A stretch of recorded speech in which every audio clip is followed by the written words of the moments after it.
A Sleepless Night in a Victorian Observatory. Chapter 1. The Door at the Edge of the Moor. The wind had quieted by the time the carriage wheels stilled. A single lantern swung at the edge of the long gravel drive, casting a pool of amber light on the path. Beyond that, only night. A night without stars, thick and velvet, pressing softly against the horizon like the edge of a wool blanket drawn over the world. The moors stretched flat and dark, unbroken, but for the occasional bristle of heather and stone. The only sound now was the soft exhale of the horses, steaming gently in the damp air, and the faint rhythmic crunch of gravel beneath your boots as you stepped down from the carriage. Each step echoed faintly, as though the earth beneath you had been holding its breath, waiting for this moment. Above you, silhouetted against the slate sky, stood the observatory, its domed roof like a half-lidded eye, watching, not in judgment, but in curiosity. As if it too had been awaiting your arrival, as if your presence was a continuation of something long ago started, but never quite finished. A peculiar stillness surrounded it. Not the absence of sound, but a deeper kind of silence, one that invited you in slowly, like the soft pull of warm water, or the hush of snowfall in the early hours before dawn. You had come all this way for stillness, hadn't you? The letter had been simple, no sender's name, just the sweeping arc of an M, written in violet ink, on thick cream parchment that felt cool and oddly comforting in your hands. Should your nights remain restless, it read, I invite you to spend an evening in quiet company among the stars. M. No further instruction, no date or time, just the certainty that you would know when to come. And you had. For weeks, your sleep had dissolved into a strange kind of wakefulness, not frantic, not tortured. Simply persistent, as though some invisible thread had pulled you into the space between dreaming and not, and held you there. Now, as the carriage rolled away behind you, its lamps growing dim in the mist, the observatory stood solemn and serene, part manor, part mechanical marble. Vines crept up its flintstone walls like the fingers of forgotten time, and antique brass pipes lined the side of the dome, catching the lantern glow with a dull, reverent sheen. A brass telescope protruded from the upper deck, angled toward the heavens as though mid-sentence. You stepped closer. The wooden door at the entrance was tall, painted a rich charcoal blue that had weathered into velvet gray streaks over time. A knocker shaped like a lion's paw rested in the center. You didn't need to lift it. The door, as if sensing your proximity, eased open with a long exhale, revealing a narrow entryway lined with gas lamps and the faint scent of cedar wood and clove. Not a soul greeted you. No butler, no curious host, only the quiet tick of a nearby clock and the overwhelming feeling that you were not a guest, but something older, something returned. You removed your coat and hat, hanging them on a simple brass hook near the door. As you did, the sensation struck again, that what you were leaving behind was not merely outerwear, but the burden of 1,000 thoughts carried night after night. Here, somehow, those thoughts no longer needed holding. To your left, an arched doorway revealed a sitting room. Inside, an enormous armchair faced a low fire that crackled softly in the grate. The walls were lined with books, some stacked neatly, others piled in gentle disarray. Their spines bore titles that suggested a life deeply lived. Starfields of the ancient north, the music of ice, dream experiments in lesser gravity. And there, curled into a perfect grey coil upon the armchair's cushion, was a cat. Elderly by the look of it, long fur, tufted ears, and an expression that could only be described as disinterested royalty. The cat opened one eye as you stepped in, then closed it again. You had been assessed, and evidently, you passed. On the low table before the fire sat a teapot, still steaming gently. A floral china cup rested beside it, its delicate lip dusted with tiny golden flecks. No note, no invitation, but the warmth of the room, the tea, the fire, and the faint scent of cardamom made the offering feel unmistakable. You poured the tea. The scent was unusual, bergamot, lavender, and something faintly metallic like starlight steeped in porcelain. As you sipped, the warmth spread through your chest, gentle as a lullaby hummed in the background of a memory you couldn't quite place. Beyond the sitting room, a long hallway beckoned. Its floor was covered in a runner that bore constellations stitched in silver thread, each step placing you on a star you'd never known the name of. Doors lined the hall, some open, revealing glimpses of strange, beautiful rooms. In one, hundreds of crystals hung from fine threads, slowly spinning in the draughtless air. In another, hundreds of quills, each feather dyed a slightly different shade of blue, rested in shallow drawers labeled monsoon thoughts, lunar reveries, unwritten apologies. You passed a room filled with clocks, no two ticking the same. One chattered like a bird, another barely moved, its minute hand crawling slower than breath. You stood in the center, letting the disharmony wash over you like rain falling on different rooftops. Not chaotic, just indifferent to time as most people knew it. Here, time didn't move forward, it hovered. Eventually, your wandering brought you to the tower stairs, a narrow spiral of iron and oak winding up toward the dome. The handrail was smooth from decades, perhaps centuries of use. You climbed slowly, each step creaking not with age, but with awareness, as though each one marked a small goodbye to the world below. When you reached the top, the hush was immediate. The dome stretched above you like the inside of a darkened bell. A telescope, larger than you expected, stood poised, its long body supported by fine brass mechanisms that gleamed under the single lamp's glow. The roof above had parted slightly. Just a sliver, enough to invite the sky inside. You stepped forward and peered through the eyepiece, and what you saw was not entirely real. There were stars, yes, but not like the ones you'd seen before. These pulsed and shimmered, changing colors ever so slightly with each breath you took. Nebulas swirled, their edges soft as watercolor. And far in the distance, something moved, a slow glide, like a whisper in a language only your body understood. You watched for a long time. Then finally, you let the telescope go.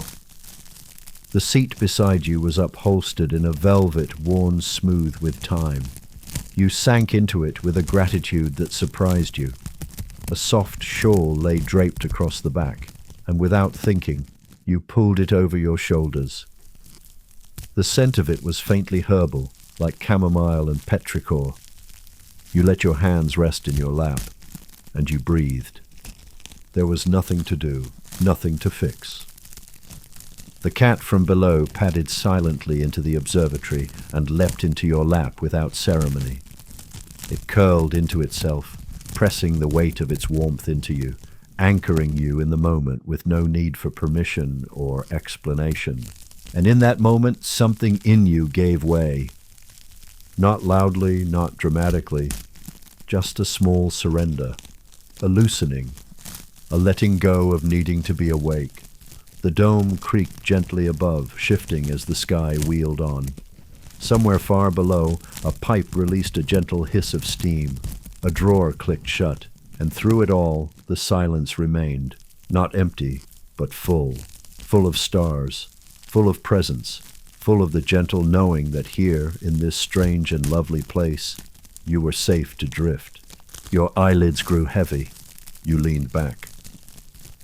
And the observatory exhaled with you. Chapter 2. The Logbook of Forgotten Stars.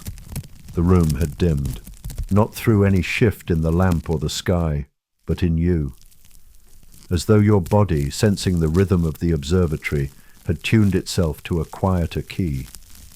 You sat there in the chair, the shawl soft against your shoulders, and the old cat rising and falling like a tide upon your lap. You might have stayed there all night, breathing slowly, your thoughts barely rippling. But something called you, not a sound, not a voice, but a sensation, as if a page had turned somewhere in the building, and a single word from a very old book had fluttered into your chest. You rose. The cat slid off with a mild protest, stretching one paw out dramatically before curling again into the seat. You touched its head gently, and though it did not purr, it allowed it. That was enough. Descending the tower steps, your hand brushed the railing. Cool, smooth wood, worn to velvet by countless palms before yours. Halfway down, a draught rose from below, carrying with it the scent of candle wax and dust, the mingled aroma of night study. The hall at the foot of the stairs had changed. You had not noticed it before, but now a narrow door stood ajar, where once there had only been wall.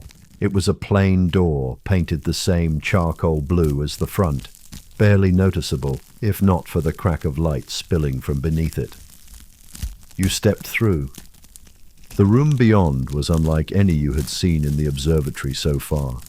It was long and narrow, with an arched ceiling painted like the night sky, indigo fading to ink, dotted with tiny silver stars that shimmered faintly as the lamplight flickered. And along the walls, shelves, dozens of them, perhaps hundreds, stretching floor to ceiling and filled with books.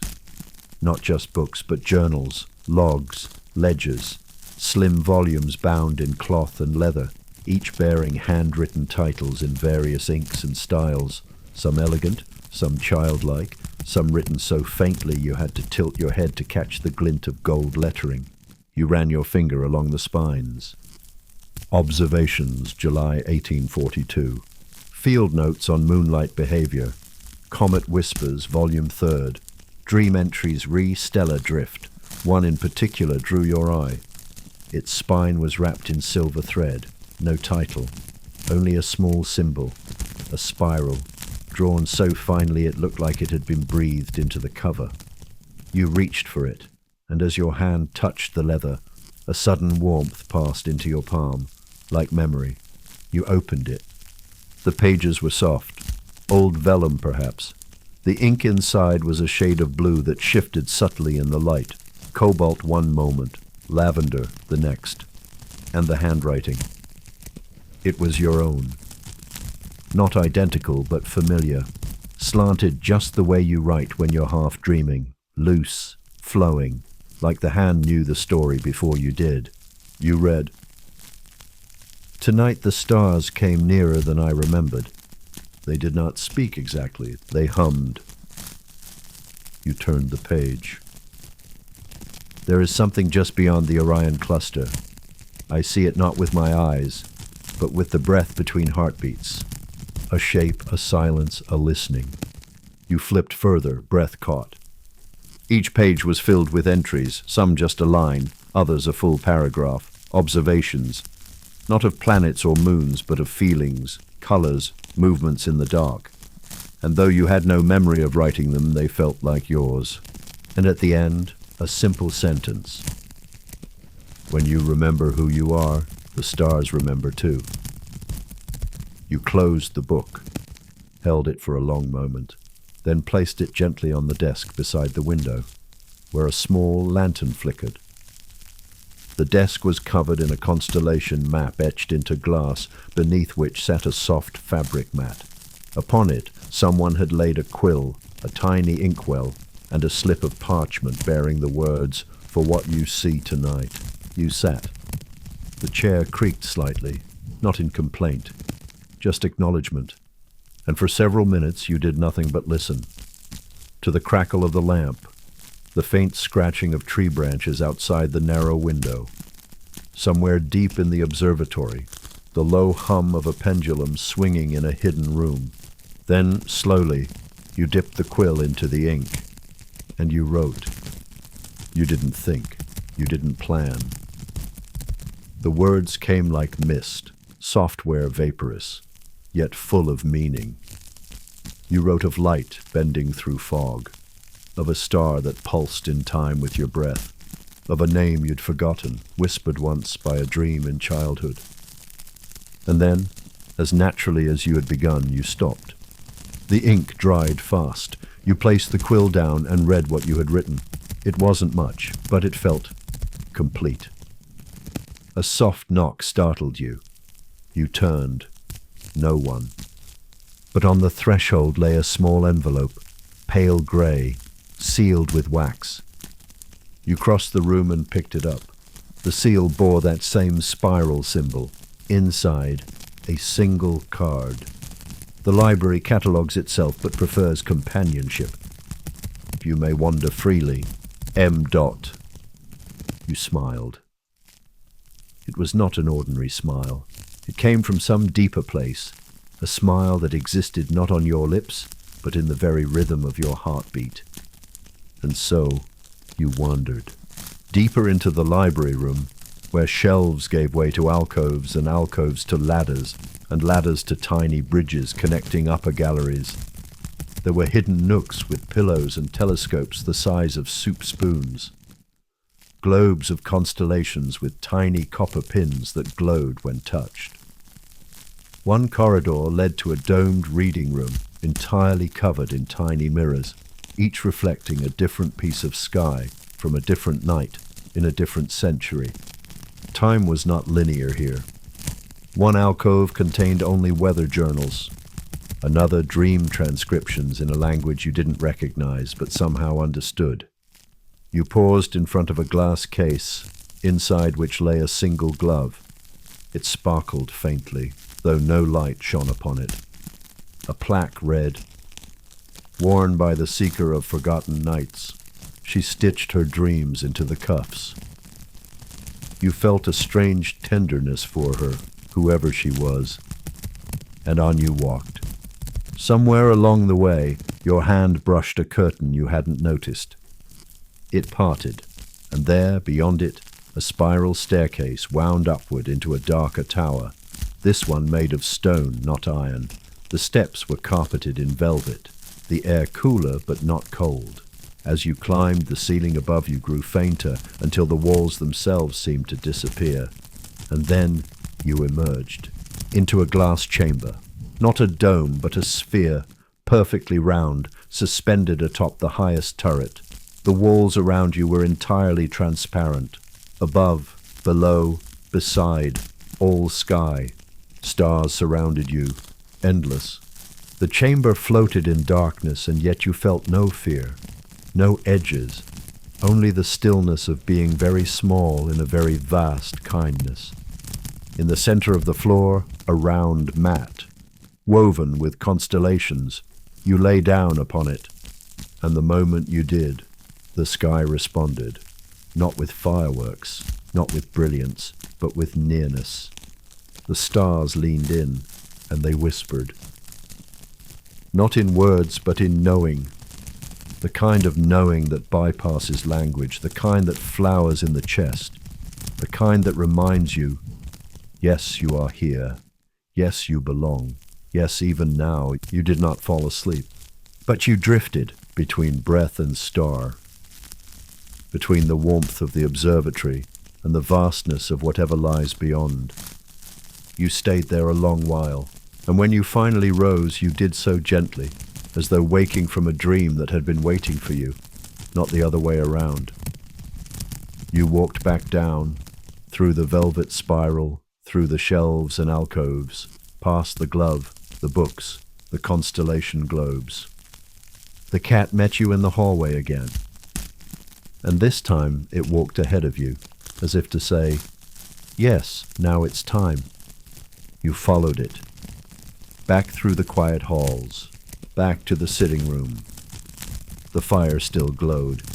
Your chair still waited. You sat. The cat curled once more on your lap, and as your head tilted back, your eyes closed not in exhaustion, but in peace. Chapter 3. The Weather in the Walls. Morning, if it arrived at all. did so quietly. You weren't sure when night ended, or if it had. The observatory seemed to exist in a soft space between clocks, where time, like mist, wandered freely without needing to report to anyone. When you opened your eyes, the fire in the sitting room still glowed, and the cat still purred, a low, contented murmur that pulsed in time with your breath. The shawl had fallen from your shoulders to your lap, and the chair had cradled you so gently you hadn't noticed your sleep arrive. Not full sleep. Something gentler. A drift. A lull. And now, with the same tenderness, it released you. The cat stretched and slid off your legs with a soft thud, landing on the carpet with practiced ease. It blinked once at you, yawned dramatically, and padded toward the hallway, as if to say, "Come along." You followed. The house had changed again. Not overtly, not rudely, but subtly, as though it had taken a long breath in your absence and reshuffled its thoughts. The hall was longer now, or perhaps just quieter, a different hush, as though it was listening to itself. You passed the door to the journal room, now closed. The handle was warm. Further on, the carpet changed color, from a soft midnight blue to a gentle umber. Constellations faded into leaves, and then into ripples, as though the stars had sunk below the surface of a still pond. You stepped into the next room. It was a conservatory, but not the kind filled with orchids or vines. This one held weather. Columns of gentle mist hovered near the ceiling. Beams of golden light filtered through invisible clouds. Somewhere in the back, it was snowing softly.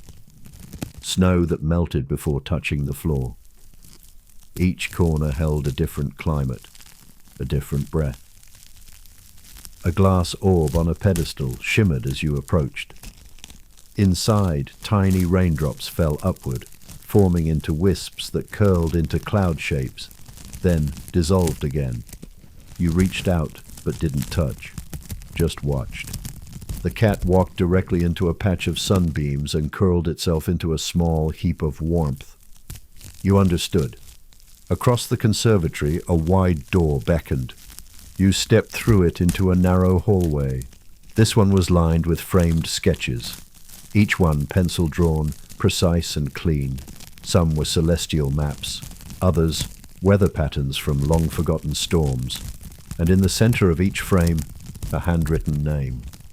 You paused in front of one labeled Storm of Reclamation, 1737. It showed a wind spiraling into itself, gently like a dancer tucking into a spin. The lines weren't violent. They were elegant, patient, the kind of wind that stripped away what was false and left only what was true. The longer you stared at it, the more you felt something in your own chest loosen. A small exhale, as though the storm remembered something you had forgotten. Further down, you found a door ajar. Inside, a room unlike any you'd seen before. It had no furniture, no windows, just walls painted the deepest indigo, and in the center, a circle drawn in chalk. Around the circle, tiny brass symbols had been pressed into the floor, some familiar, like stars or raindrops, others indecipherable. A low table rested beside the circle. Upon it, a single bell and a folded cloth. You stepped inside. The air was different here, not heavy but purposeful, like the pause between a question and its answer. You knelt by the circle and, without knowing why, touched the bell. It rang softly, but instead of fading, the sound lingered, stretched, and from the circle something rose. A shimmer, a figure not quite human, not quite light. It hovered gently, shape-shifting in rhythm with your breath. You didn't feel fear, you felt recognition. The figure did not speak. It held out something, a small vial. You took it. Inside, a swirl of golden mist, dancing slowly. You looked up, but the figure had gone. You remained still, holding the vial, listening to the room. the hush, the hum of your own pulse.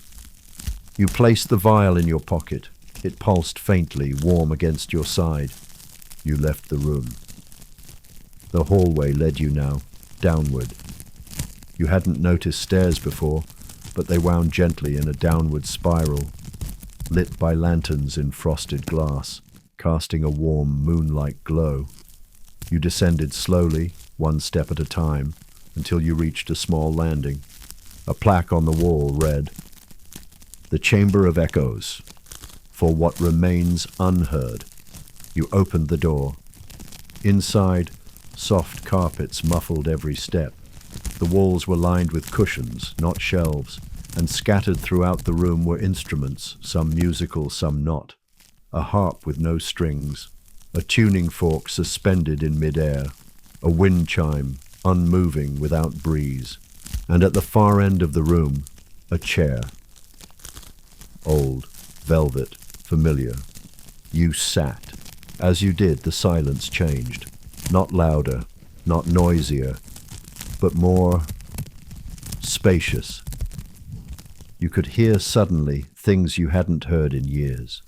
A voice from childhood, calling your name through a crack in a door. The hush of snow on window panes in a house long gone. The rhythm of your own breath when you cried yourself to sleep and thought no one noticed. Here, all those moments were heard, held. You closed your eyes and listened. And as you listened, you remembered something. Not a memory, but a feeling of being deeply known, of being held in the quiet, of having all your forgotten moments gathered like stray threads and woven gently into something whole.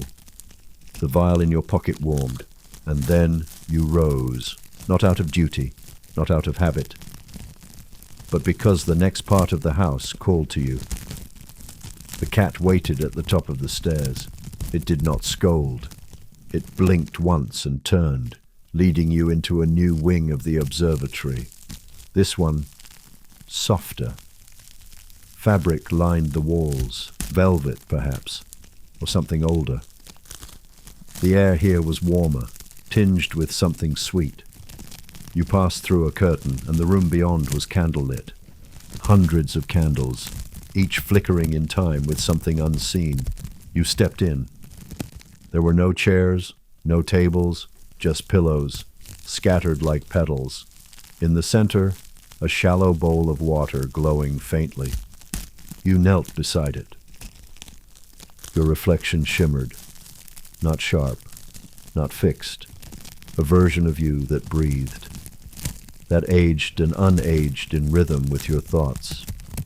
You touched the water, and 1,000 ripples spread outward, becoming stars.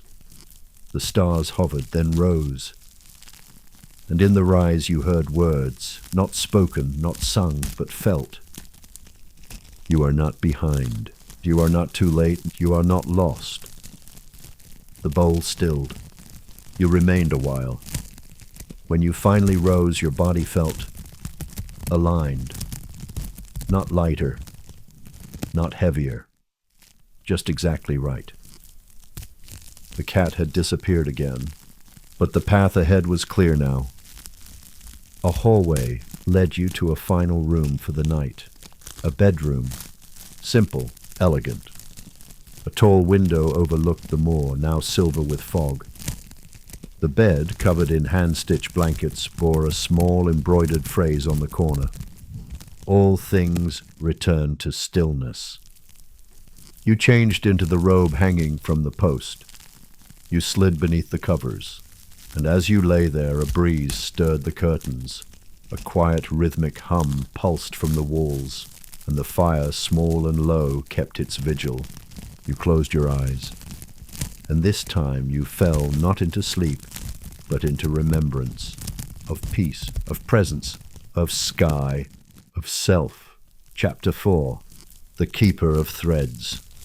You awoke to the gentlest creaking of floorboards, not startling, not sharp, just the kind of sound that made you wonder if perhaps the house had feet of its own, pacing in quiet rhythm to the sun's early breath. The fire had gone to embers. The window now revealed a morning thick with mist, blurring the moors into watercolor smudges. Somewhere within the grey, the sky shifted from pewter to pearl.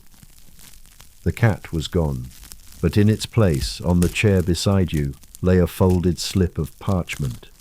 Your name was written on it. Inside, only this message. The thread room is ready. Bring nothing but memory. Your footsteps made no sound as you wandered into the quiet halls again. This time the doors that had been closed were open, not all at once, but one by one, as though the house was gently offering you its secrets. Light shifted from room to room like breath, slow and deliberate. The hum of the observatory, part silence, part listening, seemed more present than ever. You passed the library again, its interior glowing dimly with lamplight. You passed the weather room, now swirling with soft golden pollen, as if a gentle summer wind had been bottled and uncorked. Then you found it. The door was pale, barely a door at all, more like a veil pressed to the wall, but when your hand reached toward it, it responded, unfolding like a curtain made of air. The room within was vast, but not tall, not wide, vast in stillness, vast in meaning. The walls were covered in threads. Some hung in neat lines, shimmering like spun silver. Others tangled, frayed, looped in knots. A few hung so lightly you might have missed them altogether, catching the light only if you moved. In the center of the room, a large loom, and beside it, a woman. She did not look up at first. Her fingers worked gently, weaving something so intricate it seemed made of fog and time. Her shawl was the same color as the twilight outside, her hair streaked silver and dusk. When she finally raised her eyes, she smiled. "You came," she said simply. You nodded.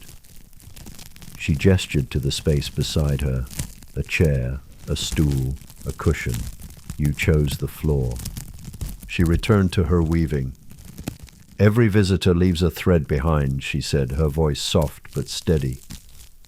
Sometimes knowingly, sometimes not. You watched the loom. The thread on her shuttle shimmered, blue, then green, then gold. "Some threads are from lifetimes ago," she continued, "some from dreams that never had time to wake." You asked what she was making. "A remembering," she said. She handed you a thread. It was weightless. You examined it, felt it. It tingled slightly in your palm, like static before a storm. "We each carry pieces of what was never finished," she said. "Old stories, echoes, emotions that had nowhere to land." She gestured to the loom. "You may weave if you like, but only what wants to be released." You sat quietly for a while. The thread in your hand seemed to warm and cool with your thoughts. You thought of the letter you never sent. You thought of the song you only ever sang once. You thought of that day in the park when you felt both completely seen and entirely invisible. And with each thought, the thread shimmered. You brought it to the loom, and as you wove, the air changed. Not dramatically, not even visibly, but deeply, as though something old had finally been witnessed, as though the thread had been waiting. When you finished, the loom gave a soft click. The woman smiled again. "It's done." The thread you had woven vanished into the fabric, not gone, but integrated. She handed you something else, a small card. "For when you forget," it read, on the back, a spiral, the same spiral you'd seen before. You rose. The woman nodded, then returned to her weaving.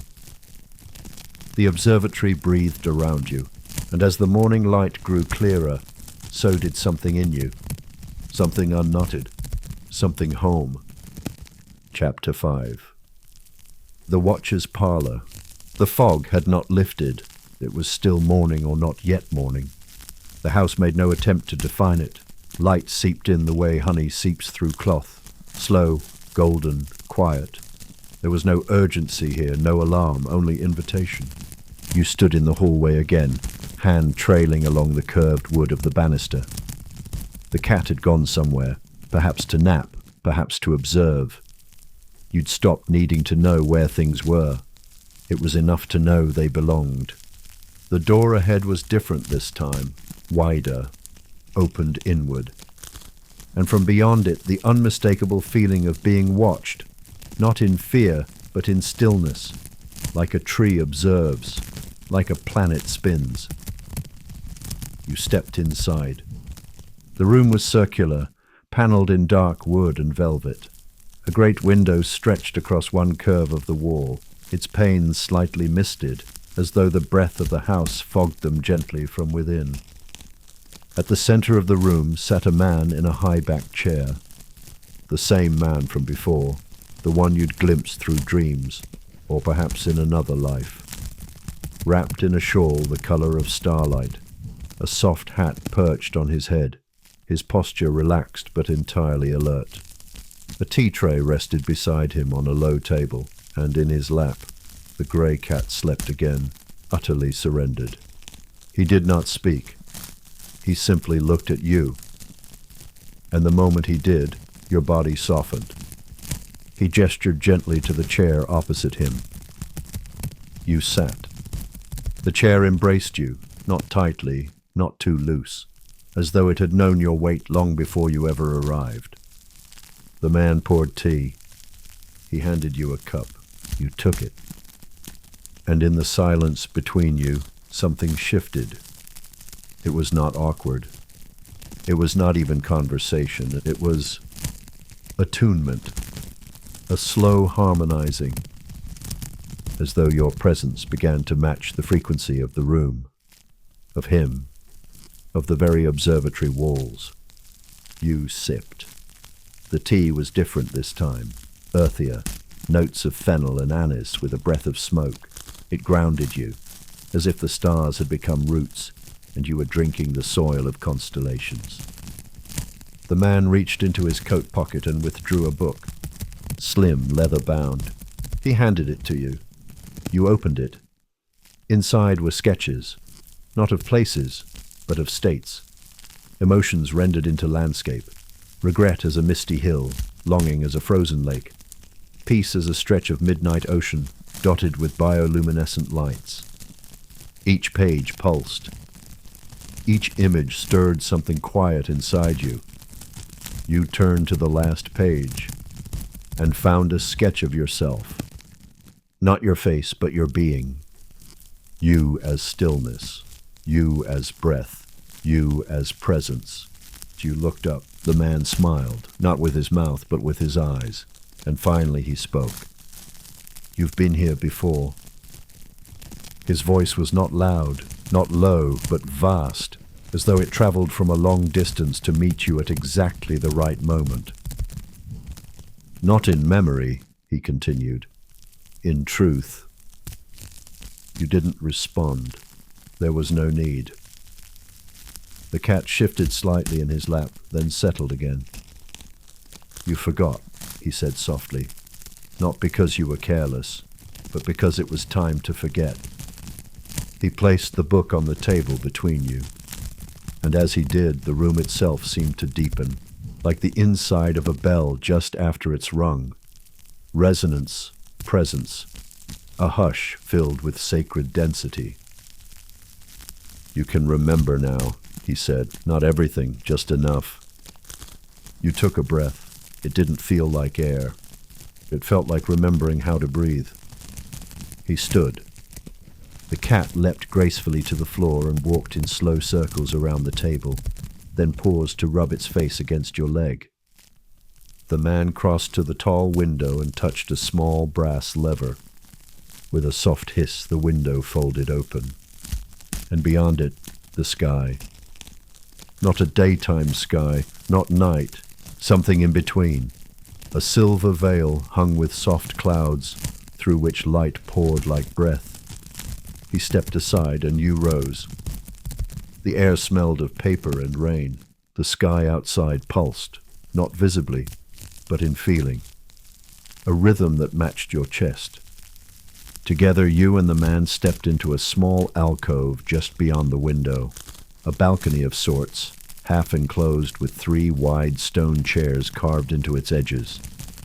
From here, you could see the tower above, its domed roof now glowing with the soft sheen of condensation. The glass sparkled faintly, as though remembering stars that hadn't yet returned. Below, the gardens of the observatory curved in spirals, not planted for harvest, not for display, for feeling. Each section bloomed with its own emotion. One bed glowed with pale blue blossoms that looked like sighs turned to petals. Another shimmered with violet fronds that trembled when the breeze touched them. You watched in silence. The man did not explain. He simply sat in the farthest of the stone chairs and gazed out. You sat beside him. The cat curled in the space between you, as though to remind you of the warmth held between mystery and presence, and together you sat, breathing, watching, being.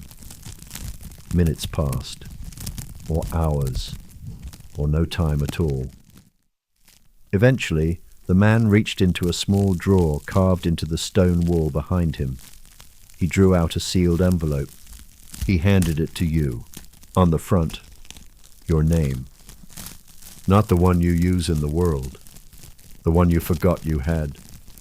You held it for a moment, felt the pulse of it, and then tucked it gently into your coat pocket.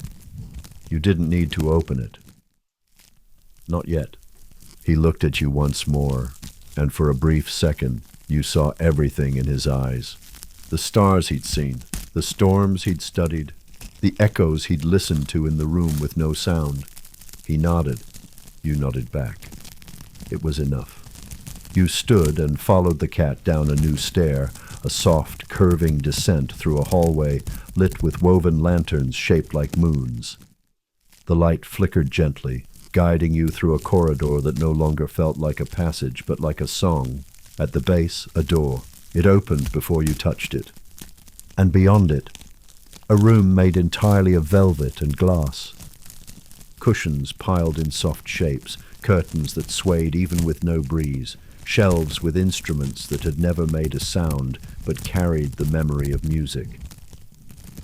And in the center, a mirrored floor. You stepped onto it and saw yourself, not in the way mirrors usually show, but as a constellation, a shimmering pattern. Not made of flesh and hair, but of intention, of longing, of presence. You knelt, and the mirror rippled beneath you like a lake stirred by a dream. From behind, the cat padded in and lay beside you, purring once. You placed your palm flat against the mirrored floor, and from it a hum, low, deep, full. Not a sound for the ears, a sound for the bones, a memory too old for language. And as it reverberated through your chest, your breath slowed, your body softened. You no longer needed to know where you were or why. You only needed to feel what it was like to belong. You did. You lay down. The mirror welcomed you. The velvet supported you. The observatory, the stars, the cat, the man, all part of the same lullaby. And slowly you drifted between stars, between stories, between the version of you who forgot and the one who always knew. Chapter 6. The Observatory Bath. When you next opened your eyes, the room was dark, but not with absence. It was the kind of dark that held you. The kind of dark that kept watch, like the underside of a great tree in the middle of the night. You had not fallen asleep. You had fallen in. The mirror beneath you had cooled to a soft warmth.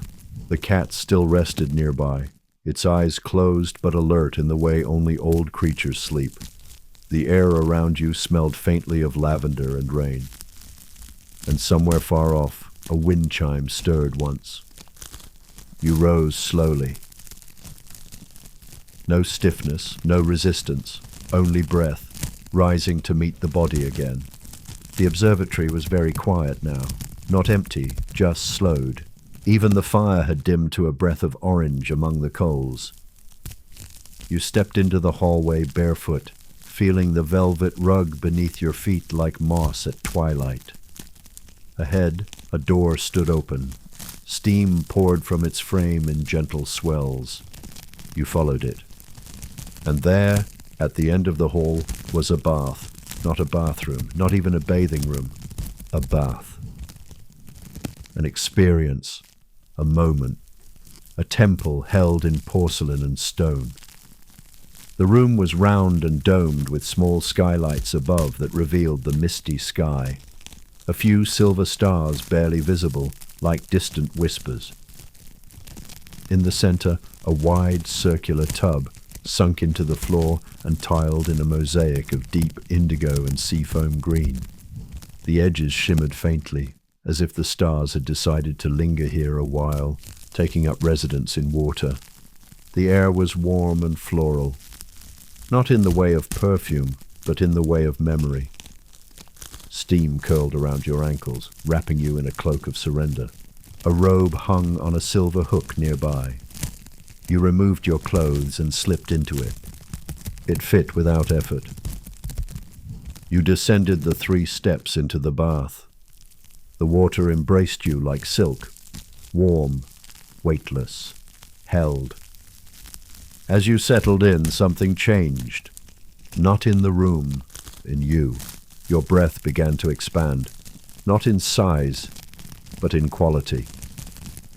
Each inhale felt fuller, each exhale softer. And then came the scent. Not just lavender now, but something older. Pine, sage, amber, as though the water had been steeped in the forgotten lullabies of the forest. You leaned back, and the stars above began to shift. Not dramatically, not suddenly, just gently. One star blinked softly, then grew brighter. Another appeared beside it. And soon the dome above the bath glowed faintly with a star map so delicate you wondered if it was being projected by the memory of your own dreams. On the far side of the room, a shelf began to hum quietly. Not a sound you heard with your ears. A vibration. A recognition. You rose from the water and padded toward it, wrapped in a towel that had appeared without notice. The shelf held a set of glass bottles, no labels, just colors, amber, rose, cobalt, smoke. You reached for the bottle that pulsed faintly in rhythm with your breath. Inside, a liquid the color of starlight on snow. You poured a few drops into your palm. The scent was like nothing you'd ever known, like the space between a mother's hum and a candle just blown out. Warmth and memory and release. You pressed it into your chest, and for a moment your entire body exhaled. All the things you'd forgotten to let go of, the tiny clutches, the subtle bracings, the inherited silences, melted from your cells like dew returning to sky. You stepped back into the bath. The water welcomed you again, new, changed, not a bath now, a remembrance. You closed your eyes and began to float, not upward, not downward, but inward. The water carried you into yourself, not into thoughts, into essence, into the version of you that never forgot. You saw them, not with your eyes, with your awareness. A version of you, younger, unbruised by time, walking barefoot through a field of soft fog. A version of you, older, eyes clear, unhurried, wrapped in laughter that wasn't loud but deep. A version of you now, neither before nor after, simply being. All 3 reached for one another, not with hands, but with gaze, and they folded into each other, becoming. You took a breath and felt all 3 inside it. When you opened your eyes again, The bath was still warm. The stars still turned above. But the part of you that had carried weight for so long no longer held it. You rose, stepped out, wrapped yourself in the robe once more, and found, on the bench, a folded note. Written in the same violet ink as before. You remembered.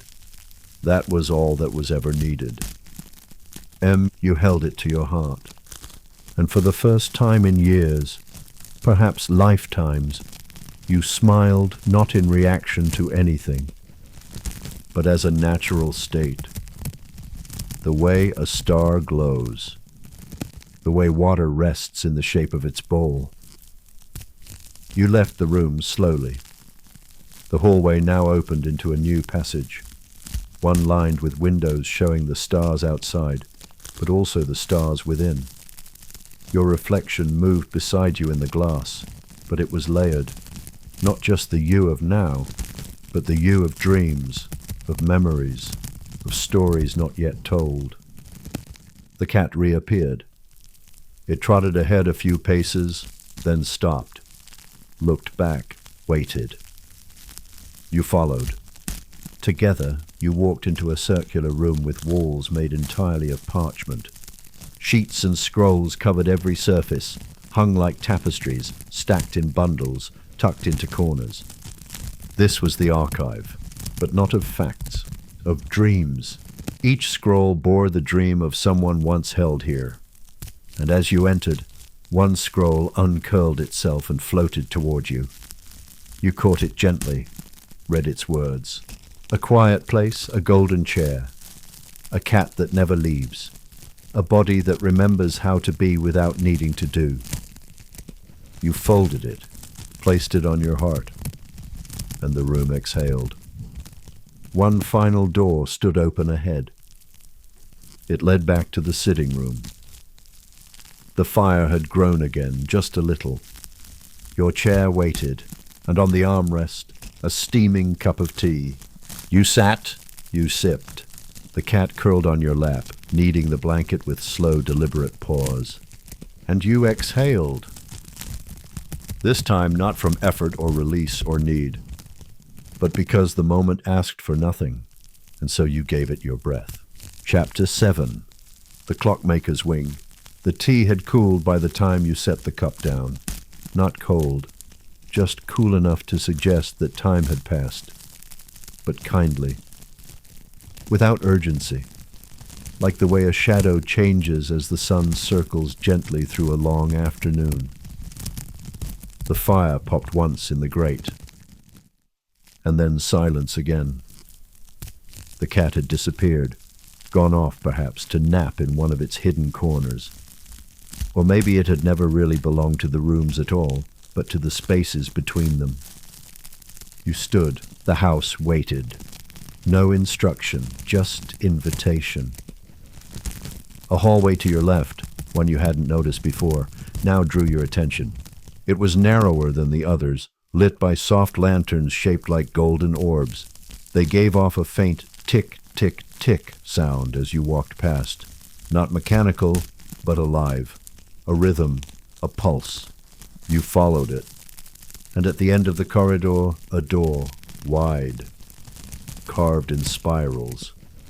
Etched in its center, a symbol of a clock. No hands, no numbers, just the circle. You stepped through. The room within was vast, not wide, but deep. Its ceiling stretched so high that the top was lost in shadow, disappearing like thoughts into dreams. And every surface of the walls was covered in clocks, hundreds of them. No, thousands.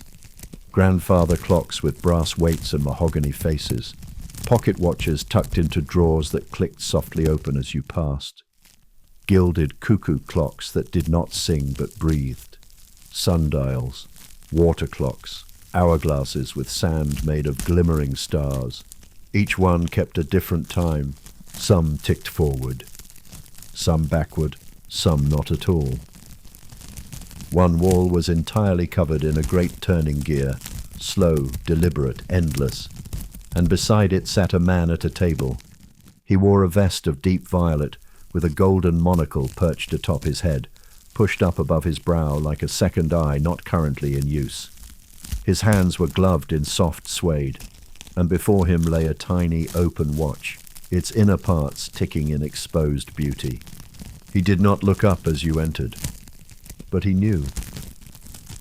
"Come," he said softly, still working. His voice sounded like brass turned to music. You approached. He glanced at you and smiled, then gestured toward a velvet stool across the work table. You sat. Between you, spread across the table, were tools you didn't recognize, not just pliers and gears, but tiny pens, minuscule brushes, clear vials of shifting liquid, and an open journal filled with sketches of clocks that seemed to breathe. "I've been adjusting your rhythm," he said simply, as though you'd known this already. "Not correcting, not fixing, just tuning." He tapped the face of the watch in front of him. "This," he said, "is yours." You leaned in. The watch was delicate, silver-framed with no numbers, just dots, 12 of them, faintly glowing. And in the center, a small spiral turning so slowly you had to stop breathing to even notice. "What does it track?" you asked, your voice soft in the vast stillness. He smiled. "Moments you return to yourself." He held it out to you. You didn't reach. Instead, he placed it gently in your palm. It was warm, not with heat, but with memory. And the moment it touched your skin, the world slowed. Not outwardly, but inward. A stretch, a breath. You heard a sound, a bell, far, far away. Then a second, then a third, each one deeper than the last, as though descending into the wells of your own history. The man returned to his tools. "You don't need to wear it," he said. "It remembers for you." You tucked it into your pocket, and the moment you did, a nearby clock struck once. Only once. It did not chime. It exhaled. You stood. The man nodded. "Go on now. The echo room is waiting." He did not point, he did not guide. He simply returned to his work, as though tuning the inner rhythms of every soul who had wandered here. You turned and passed through a curtain at the far end of the clock room. It was made of velvet stitched with silver threads, threads that shimmered in patterns you could almost recognize. Beyond it, a hallway of sound, not noise, sound. The footsteps of your childhood, the rustle of your mother's voice reading in the next room. A drawer closing in a place you once lived. Each step carried you deeper into memory, not stories, not pictures, but frequency, the language of feeling. And then another door, smaller, oak, rounded at the top, like a chapel door. You opened it and stepped into a room made entirely of resonance. The walls were not walls, they were strings, vibrating, fine threads of gold like the inside of an impossibly large harp, stretched from floor to ceiling, humming softly. You walked slowly, and as you did, your presence shifted the sound. Your breath altered the pitch. The longer you stood still, the more the room tuned to you. And then one note, clear, true, from nowhere, from everywhere. It rang through you like a chord of memory, and suddenly tears filled your eyes, not from sorrow, not even from joy, from recognition of yourself, of all the forgotten melodies within you, of all the silence you had mistaken for absence. You knelt, and the room knelt with you, not physically, vibrationally. It bowed, it cradled you, and it allowed you to stop holding everything.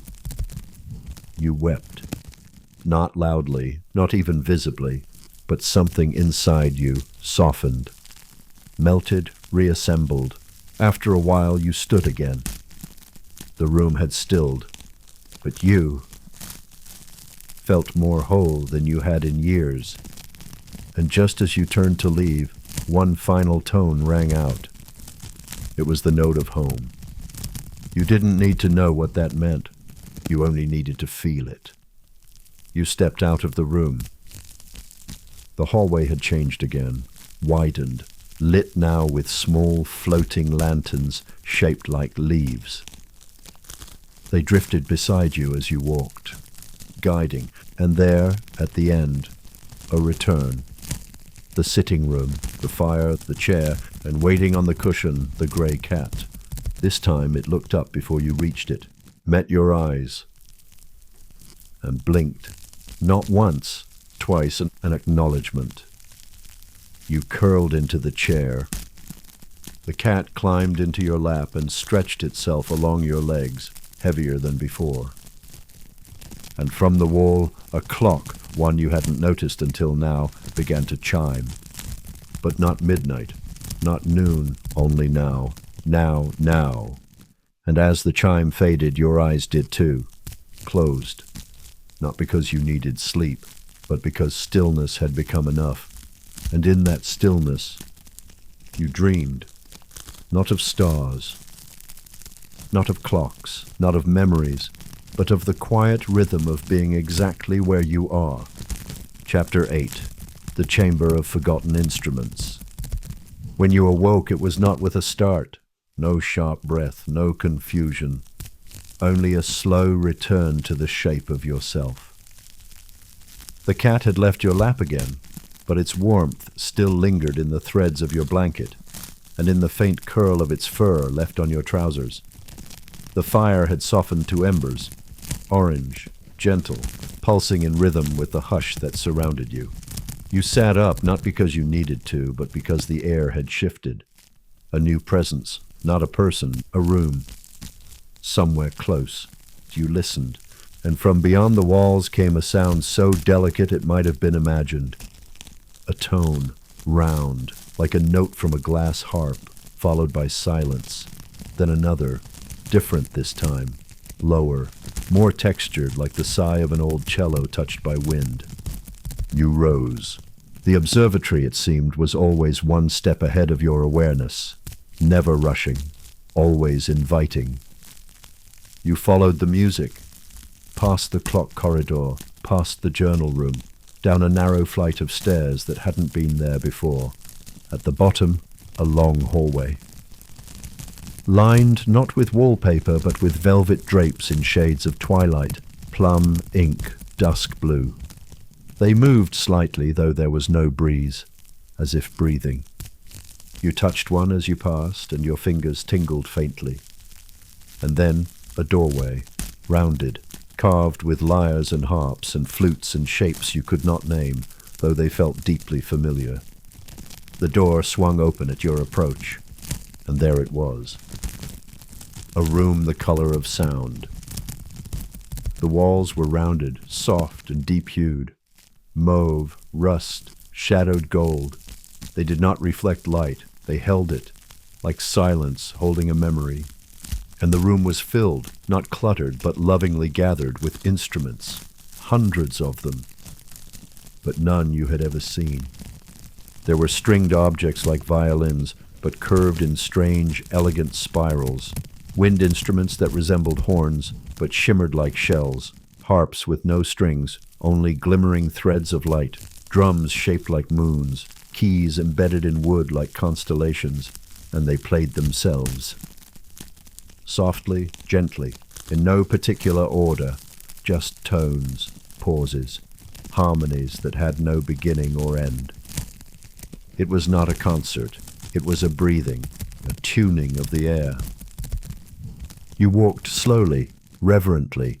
Each step seemed to be met with a note, not in response, but in recognition. You stopped before a small bench. Upon it a narrow instrument sat, long and flat, carved of pale wood, with a single glowing string stretched across it. A tiny plaque read, "For those who have forgotten the sound of their own name." You sat and waited. Nothing happened. You placed your hand on the wood. The string hummed once, then again. But this time it was not a tone, it was a memory. Not of a place, not of a story, but of a feeling. The first moment you ever felt completely known. You didn't know where or when, but it flooded you. And as it did, the string pulsed again. This time, your name rang through the air, not the one spoken aloud, the one beneath that, the one the stars had whispered long before you were born. It hovered in the air like mist catching sunlight. Tears rose. Not because it was sad, but because it was true. The sound faded, and a soft chime echoed from the far side of the room. You turned. There, beside a tall archway, stood a woman, or something like one. Her face was kind, unreadable. She shimmered, almost imperceptibly, like the edge of a dream when you try to look too closely. She said nothing, but you heard her anyway. The field remembers, she said, not with her mouth, but with her presence. And so do you. She stepped aside. You rose gently and passed through the arch. The hallway beyond was lined with mirrors, but not normal mirrors. These showed not your reflection, but moments, fleeting glimpses of you standing barefoot in a garden at dusk, of you writing something in a small notebook by candlelight, of you reaching for someone's hand. Not memory, not prediction, possibility. As though each mirror held one thread of your being, one that you had, at some point, either followed or let go of. You paused in front of one.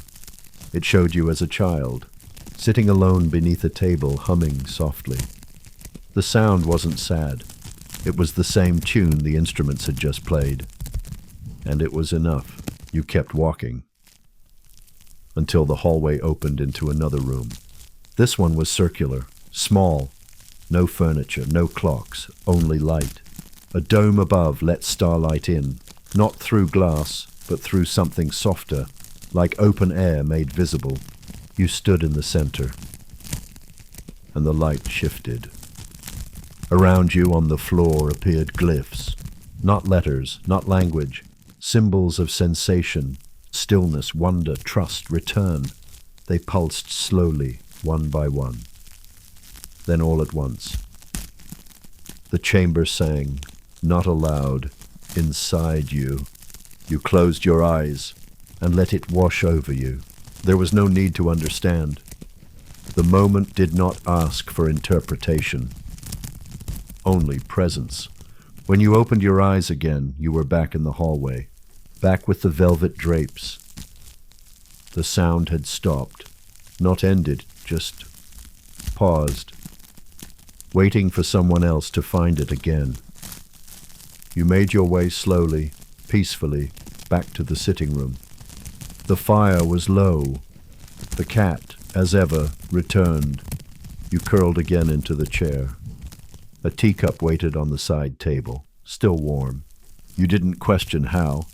You simply took it in your hands, sipped, and breathed.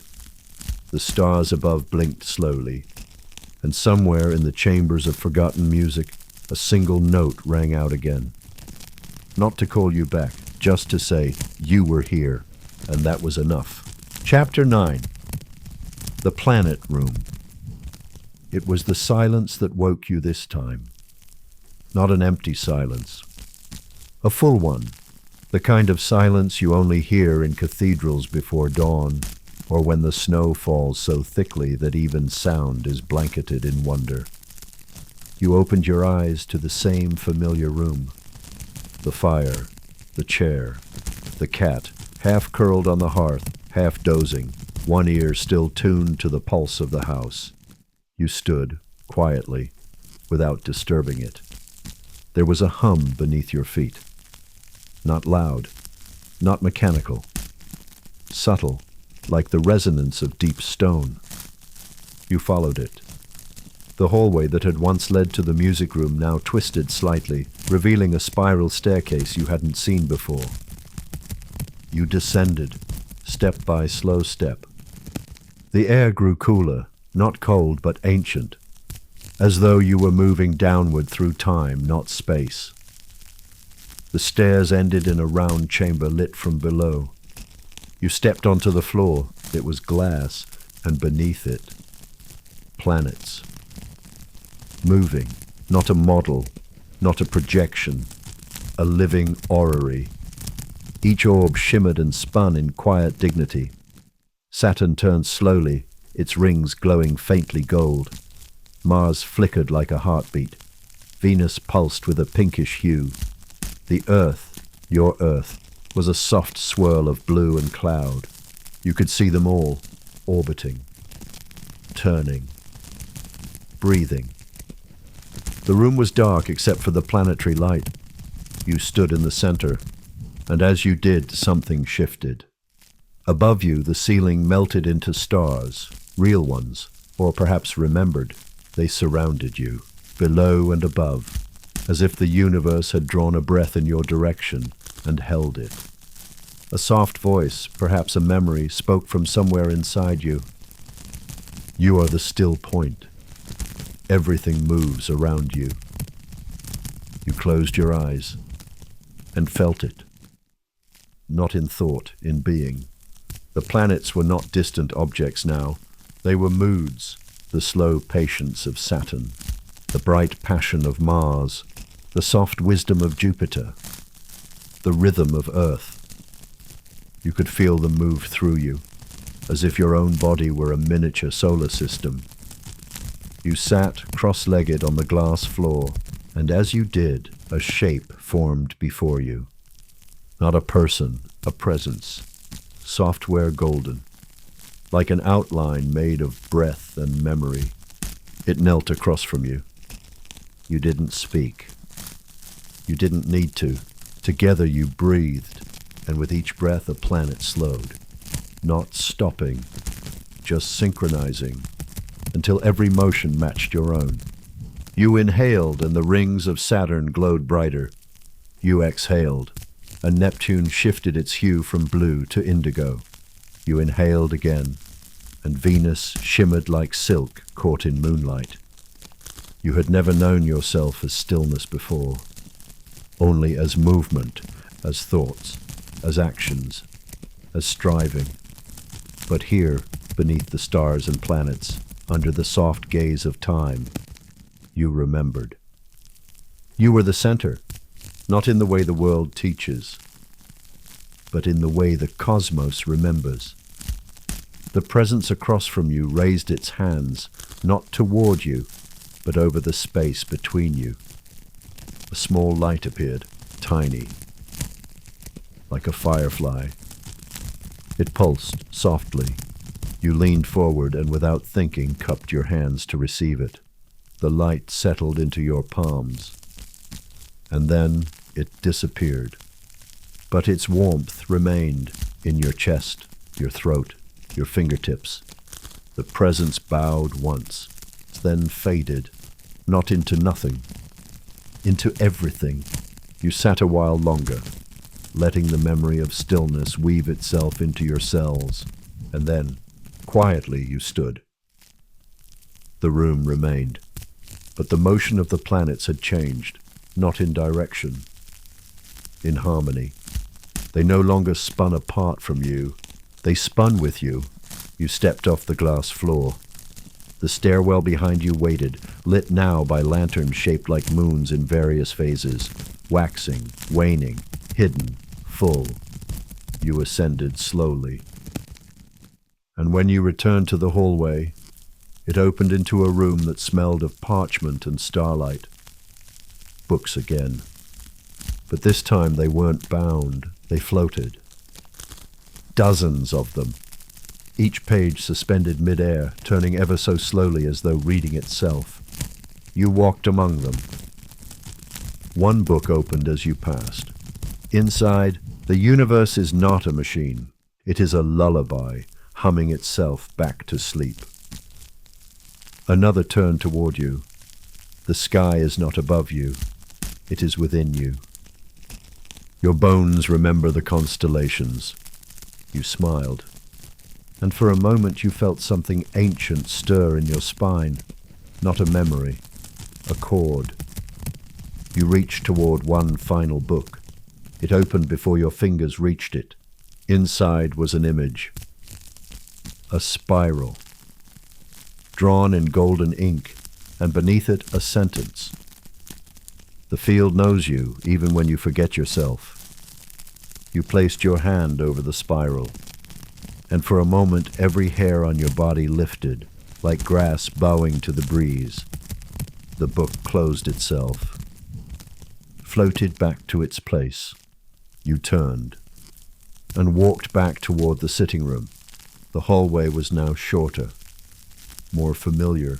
You stepped inside. The fire had grown. The cat curled at its base like smoke turned to fur. And beside the chair, waiting, without drama or urgency, was a small planetary globe. You picked it up. It turned once and stopped. You didn't need to know what it meant, only that it matched your rhythm. You placed it on the mantel, then sat. The chair sighed beneath you like a companion who'd been waiting all night just to hear you exhale. You closed your eyes.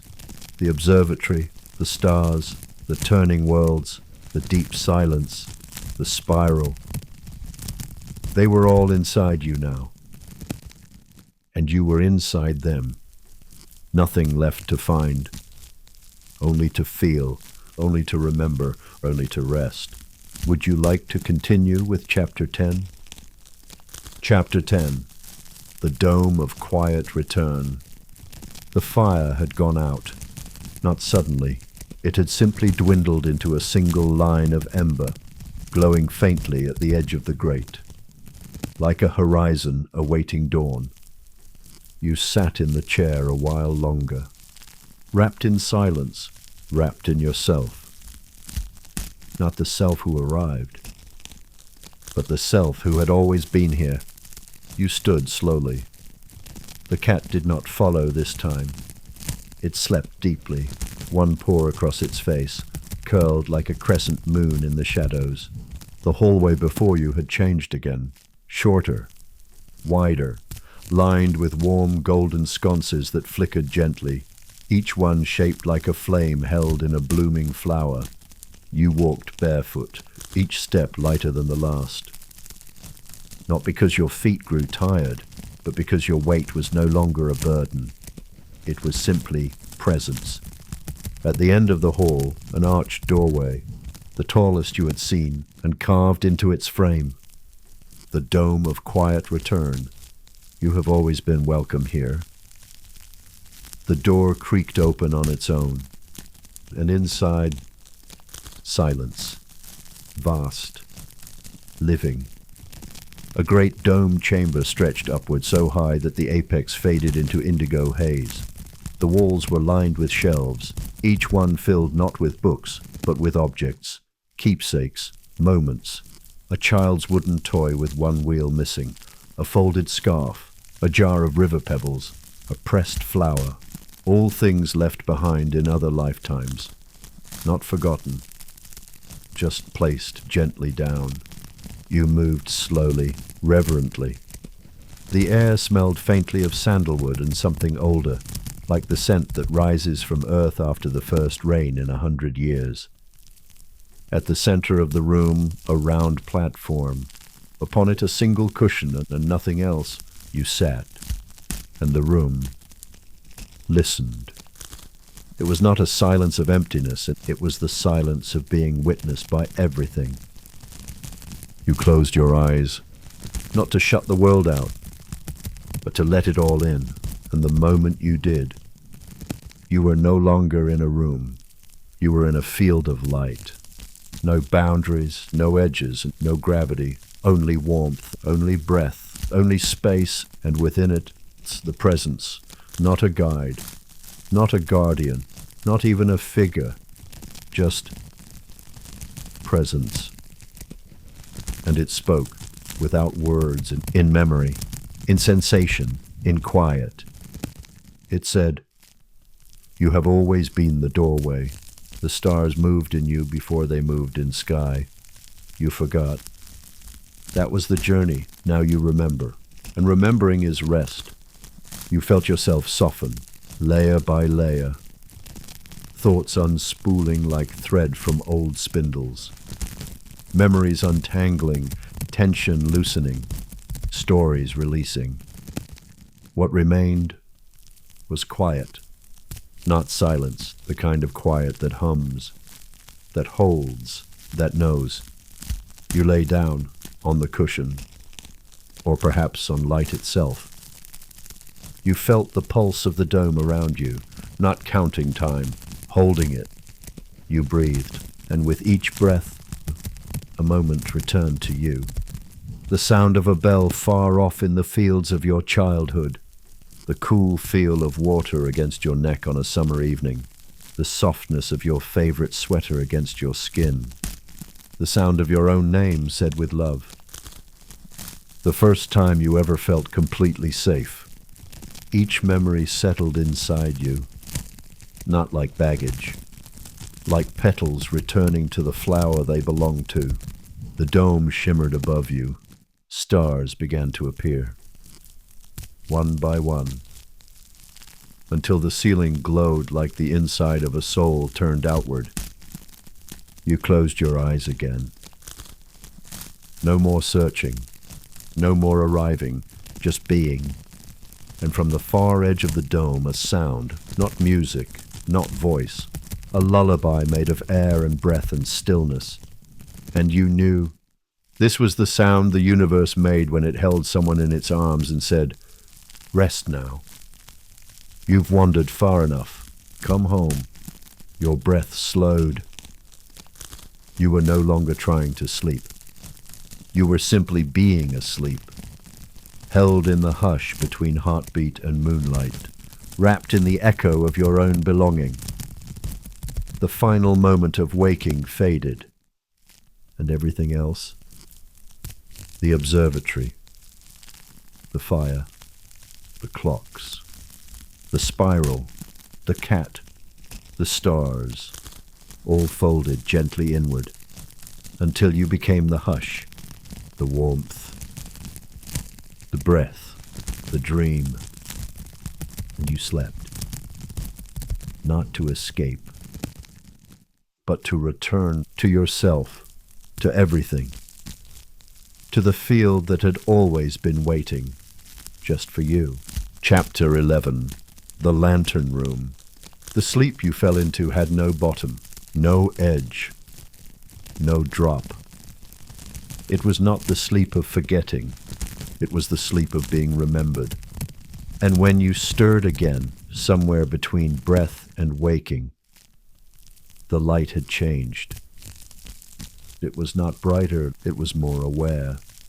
You were still lying in the dome, the cushion soft beneath your spine, the faint shimmer of the star ceiling above like silver threads woven through mist.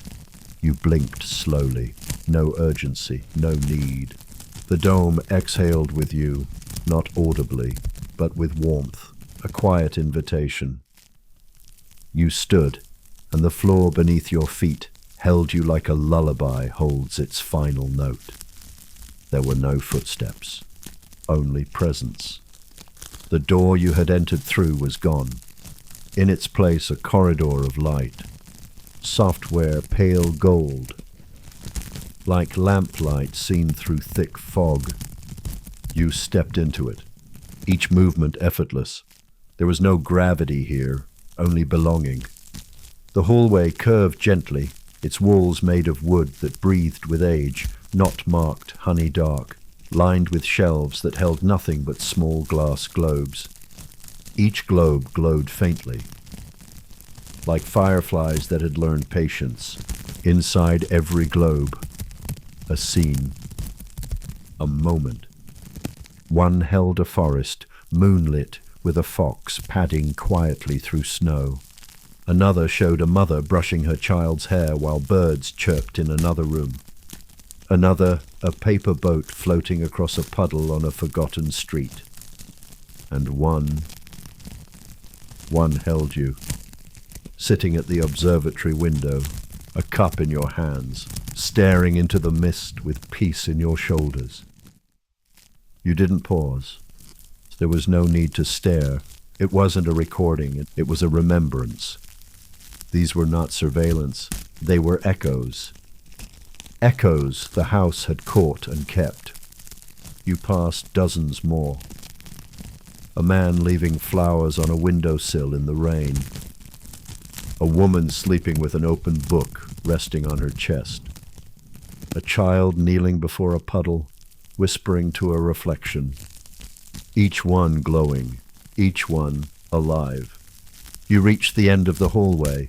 A door opened inward, and beyond it, a room filled with lanterns. Hundreds, thousands, hanging from the ceiling, placed gently on tables, resting in alcoves, glowing from bookshelves. Some were tall and narrow, like spires. Some were round and squat, like teapots. Some were nothing but faint flickers inside a curve of pressed glass, and each one pulsed with a different rhythm. You stepped inside. The moment you did, your body adjusted. Your shoulders dropped. Your breath slowed. You became a lantern yourself. A soft hum met you from somewhere deep in the walls. Not music, not mechanical, a heartbeat. This room had a heart, and it was made of light. You walked slowly, carefully. Your fingertips hovered near the lanterns, never touching. Each one radiated a different temperature of presence. One felt like laughter on an autumn evening. Another like the last tear shed before a long sleep. One flickered with the hush of 1,000 held hands. And one dash. Just one. Felt like the moment you first said nothing and someone truly understood. You stopped. That lantern looked ordinary, small, a little chipped on the side, its flame a mere whisper. But it warmed you. In the ribs, in the knees, in the throat. As though your own story had curled inside it to rest, and finally, it was being kept. Not analyzed, not fixed, not filed, just kept. Like petals in a book. Like a song hummed long after the music ends. You sat down near it, cross-legged, breathing. The lantern did not change, but you did. Your thoughts stopped folding over themselves. They simply sat beside you like tired birds come home to roost. And then, from somewhere above, a voice, not spoken, felt. You've arrived at your light. It said nothing more, but in the stillness you understood. Each lantern in the room was a moment someone had met themselves, and yours had finally joined them. You stayed a while, did nothing, wanted nothing, simply rested. Eventually, a soft sound stirred behind you, not footsteps, a purr. You turned. The cat, of course. It stepped forward, circled you once, and then sat beside the lantern, blinking slowly. You touched its back gently, and it leaned into your hand. The room shifted again, not visibly, energetically, as though it knew your light had settled. The walls warmed, the air filled with something like honey and sandalwood and home, and a door behind the far wall opened, its hinges silent. You rose, not to leave, but to continue. You passed through the door and into a stairwell, not down, not up, inward. Each step padded, carpeted in soft wool. Each wall lined with glass jars filled with feathers, not plucked, shed. The kind of feathers birds leave behind when they outgrow the sky they used to know. You passed them gently. Each one fluttered slightly as you walked. You reached the bottom, and there, another room, small, round, stone-floored. In the center, a pool of water, still.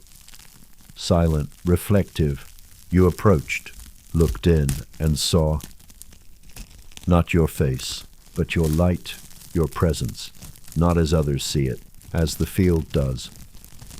Software gentle, unbreakable, like golden thread woven into space. The cat stepped beside you and looked in too. Then, quite seriously, it dipped one paw into the water. Ripples formed, circles expanding outward, and the reflection shimmered. Not erased, evolved, you understood. It was time not to leave. But to close the circle, you turned. The observatory waited, it always had. You followed the cat down one last corridor. The walls were smooth now, like the inside of a shell, lit from within by no source at all, only intention. The sitting room appeared again, the fire relit. Your chair straightened slightly, the teacup refilled, and the final item waiting quietly on the table beside it. A lantern, yours, small, perfect, still glowing. You sat, the cat curled in your lap, and as your eyes drifted closed once more, the lantern did not flicker. It shone, softly, endlessly, like the quiet in you. Finally returned. Chapter 12. The room that waited for you. The chair embraced you like memory, familiar, unmoving, not in resistance, but in devotion. The fire hummed, low, steady, a presence more than a flame. You ran your fingers along the teacup's handle. The warmth reminded you of something you couldn't name, but which lived quietly behind your ribs. The cat had not returned this time. You noticed, but you didn't worry. It would come when it needed to. Or perhaps it had become something else. Something even quieter than presence. The room was still. You watched the fire, and the longer you did, the more it seemed to drift. Not fade, drift into itself. And soon you felt the pull too, not a tug. A beckon from somewhere inside the walls. No footsteps carried you this time. You simply stood, and the house adjusted. The wall to your right, one you'd passed countless times, now pulsed faintly, as if breathing through a veil. You approached. The wallpaper shimmered and then parted. There, beyond the opening, a hallway made of silk.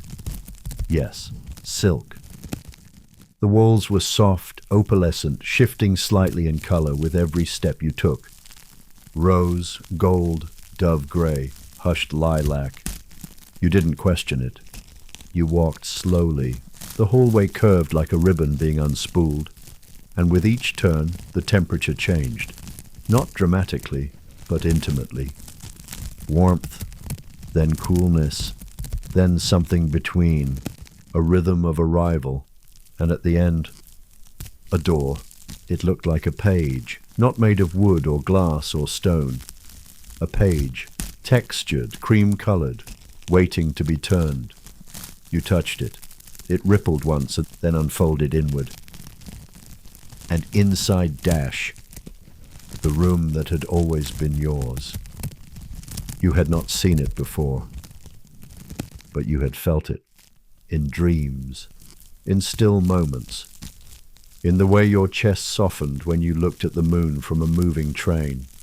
The room was circular, like many others in the observatory, but gentler somehow, as though it had been built by breath, not for it.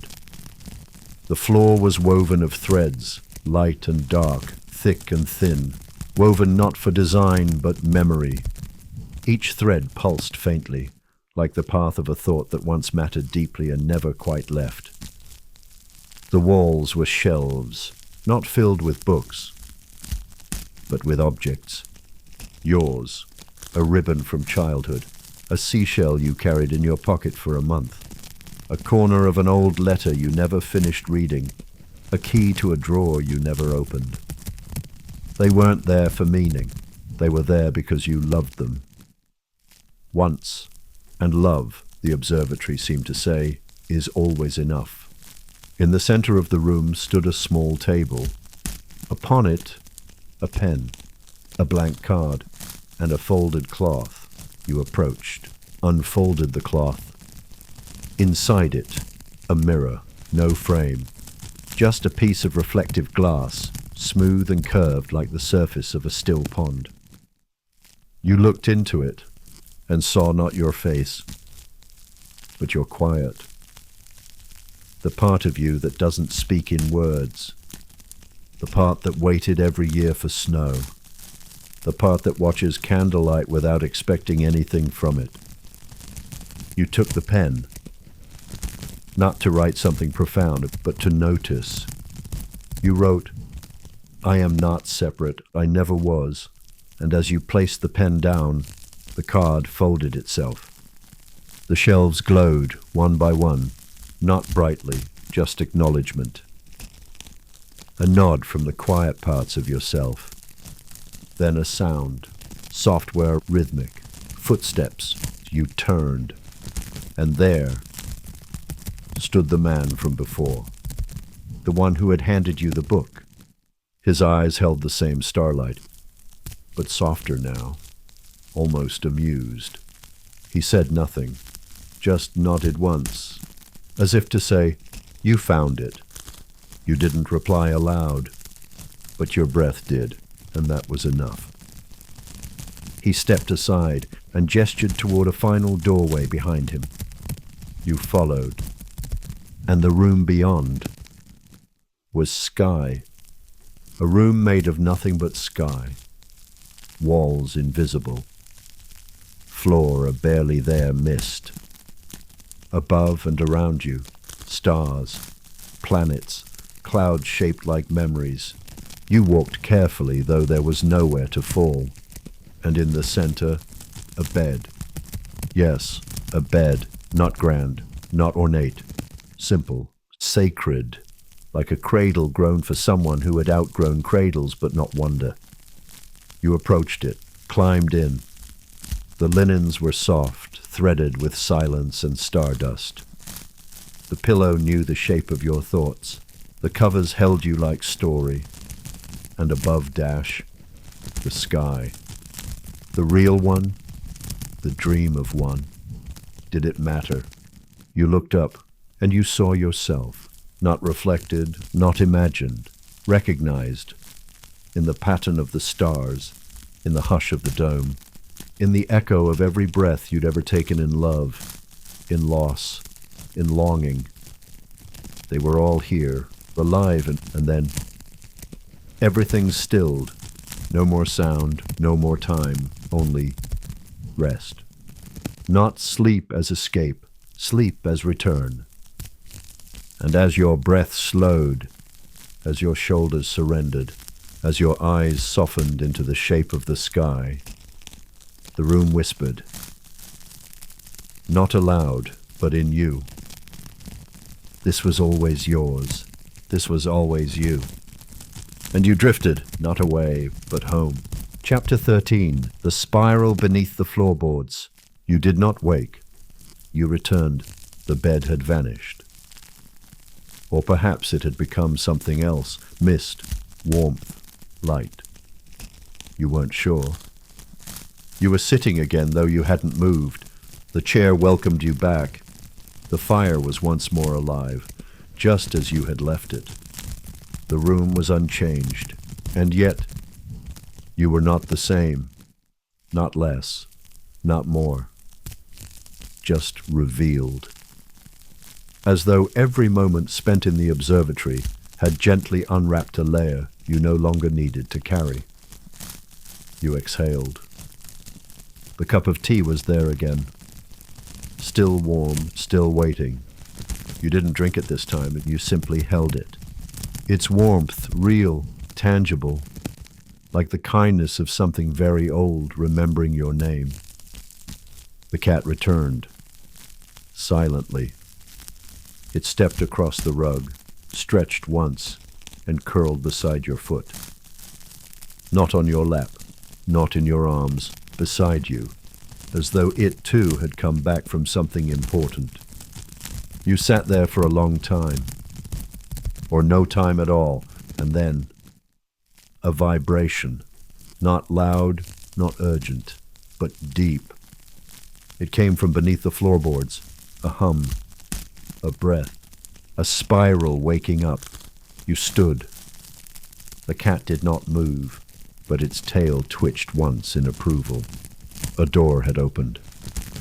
Not ahead of you, below. The rug at your feet pulsed faintly, and as you stepped aside it folded itself, slowly revealing a trapdoor, round, brass-handled, etched with constellations and a single word, beneath. You reached down, lifted. The wood groaned softly, like a cello being tuned at dusk. A warm, golden glow drifted upward, and a stairway spiraled into the light. You descended. Each step hummed beneath your feet. Not mechanically, musically. The air grew richer, scented with frankincense, cedar, lemon balm, and something else. The feeling of a childhood secret finally forgiven. At the base of the stair was a round chamber carved from stone the color of honey. The walls moved, not visibly, but energetically, a slow breathing pulse. At the center of the room, a spiral, etched into the floor, not painted, grown, it shimmered. Soft silver lines, luminous and alive, embedded in the stone as if laid down by time itself. You stepped toward it. As you reached the edge, you saw there were footsteps within it, not just one set, dozens, hundreds, all faintly glowing, all in motion but unmoving, like echoes still dancing long after the music stopped. And in the very center, an opening, a well, not deep, just wide enough for a person to sit inside it. You stepped onto the spiral. It responded. Not with sound, with knowing. Each footfall invited an old part of you forward. One by one, your thoughts slowed. Your breath fell in tune with the light. You moved inward. Not toward an answer, toward a remembering. The spiral was not a path. It was a return. And when you reached the center, you stepped into the well. There was a cushion inside, of course, and as you sat, the spiral around you pulsed once. A soft ripple of light moved outward, as though acknowledging your presence as the final note in a long-forgotten chord. You closed your eyes, and the stone beneath you hummed. It did not speak in words. It spoke in memory. You felt the ache of every version of yourself that had ever sat in silence, afraid they weren't enough. You felt the laughter of every moment you had dismissed as ordinary, but which had quietly shifted the world inside you. You felt the steadiness of your bones. You felt the wildness of your breath. You felt the gravity of the earth not pulling you down, but holding you. And you knew. This spiral had not led you here. You had built it. Every choice, every breath, every quiet act of presence. This was the pattern of your own becoming. You wept. Quietly, with no story, only relief. The light above dimmed slightly, and then returned. Nothing dramatic. Just the breath of the spiral. Inhale, exhale. Inhale, return. You stayed there, in the center, long after the spiral stopped glowing, until your body grew soft again, until your name became breath, until your presence became enough. And when you finally stood, the footsteps around the spiral faded, not because they vanished, but because they had all become yours. You walked slowly back up the staircase. The observatory was silent when you emerged, but the silence had changed. It was not stillness now. It was applause held in reverence. It was the air making space. You walked down the hall once more.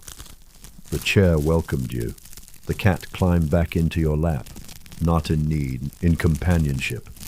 You placed your hand on its back. It purred. The room exhaled, and the observatory whispered, "You are not a guest, you are the home." And for the first time in your life, you believed it. Chapter 14. The Archive of Breath. You didn't realize you'd been holding your breath until you let it go. It left your lungs like silk slipping from a spool, quiet, steady, natural. The cat blinked at you, and you blinked back. Everything felt real, but not solid. Like dreams that stay with you long after waking. Like the memory of warmth more than the fire itself. The observatory didn't move, but it welcomed. You stood. The chair did not protest. The cat stayed behind this time, content to nap in the imprint you left. Outside the sitting room, the hallway had changed again. The walls were pale now, ivory tinged with rose, and the air smelled faintly of ink and time. Ahead, a door that hadn't been there before. You reached for the handle, made of brass shaped like a quill. The door opened inward, and inside, Dash. A room unlike any other. You had seen rooms filled with books, rooms filled with clocks, rooms filled with sound and sky. But this one was filled with breath. You didn't see it. You felt it. It lived in the walls, in the wood, in the air. Every surface was designed not to hold information, but to remember exhalations. Moments of surrender, moments when someone finally let go. A vast archive of stillness. The ceiling arched high above you, its ribs carved from dark wood, inscribed with spiraling glyphs that shimmered faintly. Not language, resonance. Some hummed as you passed beneath them. You walked slowly, reverently. To your left, a long cabinet of drawers, each one narrow and labeled not with names, but sensations. After forgiveness. The pause between notes. Release during rainfall. The moment you realized you were enough, you opened one. Inside, a single feather. Software silver. Weightless. As you touched it, your body softened. A breath left you that you hadn't even realized you were still carrying. You closed the drawer. Another drawer caught your eye. Breath taken after surviving what you thought you wouldn't. You didn't open it. You just stood beside it for a while, breathing. Letting its memory breathe you. Ahead was a long table, and at its center a large book. Open, its pages turned themselves every few seconds, but there was no ink, only impressions, faint shapes, ripples, like breath had passed across paper and left the memory of its warmth behind. You leaned closer, and the page began to pulse in time with your chest. Inhale, exhale, inhale, exhale. Then new shapes began to form on the page right before you, the outline of your hand. A constellation, a spiral. Your breath had left a signature. You didn't have to sign it, you were already here. You turned the page gently. The next one held a single sentence. When you stop searching for the answer, you become the answer's breath. You smiled softly and turned again. The next page was blank, but it didn't feel empty. It felt ready. You placed your hand over it. Your breath flowed across the page like wind across water. A warmth bloomed beneath your palm, and when you lifted your hand, the page held it. Exactly as it was, but lighter, as though your presence had been woven into the history of this place, not by force, not by permission, but by grace. Behind you, something clicked softly. A drawer had opened itself. You turned, approached. The label read, "Breath of the One Who Finally Believed." You leaned in. Inside was a mirror, small, oval, framed in wood shaped like wings. You lifted it carefully, and in it you saw nothing and everything, your face, but also the child you once were, and the elder you would one day become, and the version of you that had walked these halls before, and the one who had only just arrived, all coexisting, all breathing, all loved. You closed the drawer gently, returned the mirror, and turned to the final wall. Here, instead of drawers, there were wind chimes, dozens, hundreds, suspended on threads that hung from the ceiling like dew. They did not chime unless you neared them, and as you passed one by one, they began to hum. Each one played a tone you had once released in the world. A sigh, a whisper, a lullaby hummed under your breath as you drifted to sleep. You walked among them, listening, not trying to remember, just letting yourself be remembered.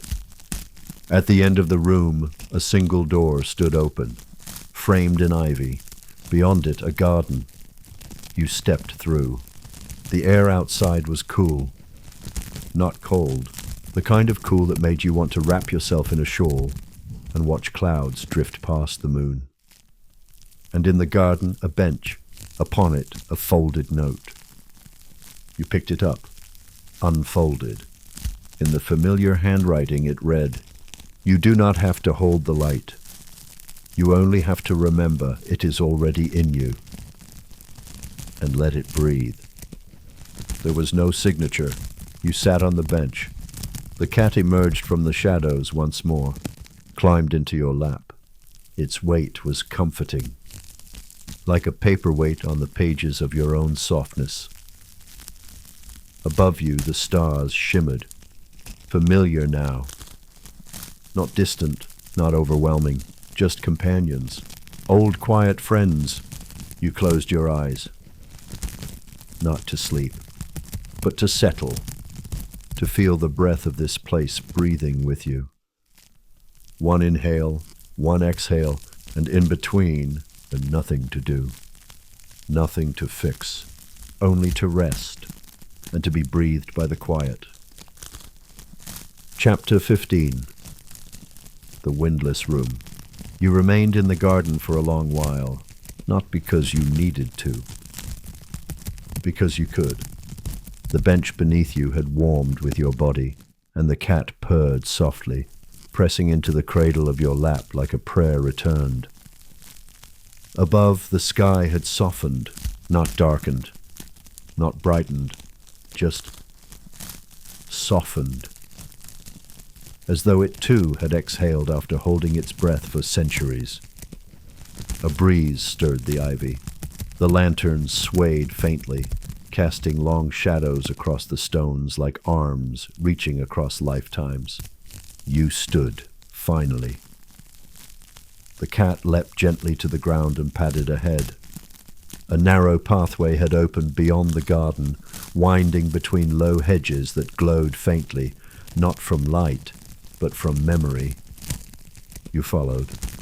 The gravel crunched softly beneath your feet, and with each step your thoughts quieted even further, not silenced, but settled, like flakes in a shaken snow globe, finally floating to the bottom. At the end of the path stood a low archway. Carved into the stone were 3 words: "Stillness needs nothing." You passed beneath, and inside Dash, a room where not even air dared to move. The windless room. It was not silent, but it was beyond sound, as though every tone had already passed through this space and chosen to wait patiently in the corners. The air held density, not of weight, of presence. The walls were curved as if you were inside the belly of a great slumbering creature. A dome rested above, painted the softest shade of grey-blue, as though pre-dawn light had been gently brushed across the sky with a fingertip.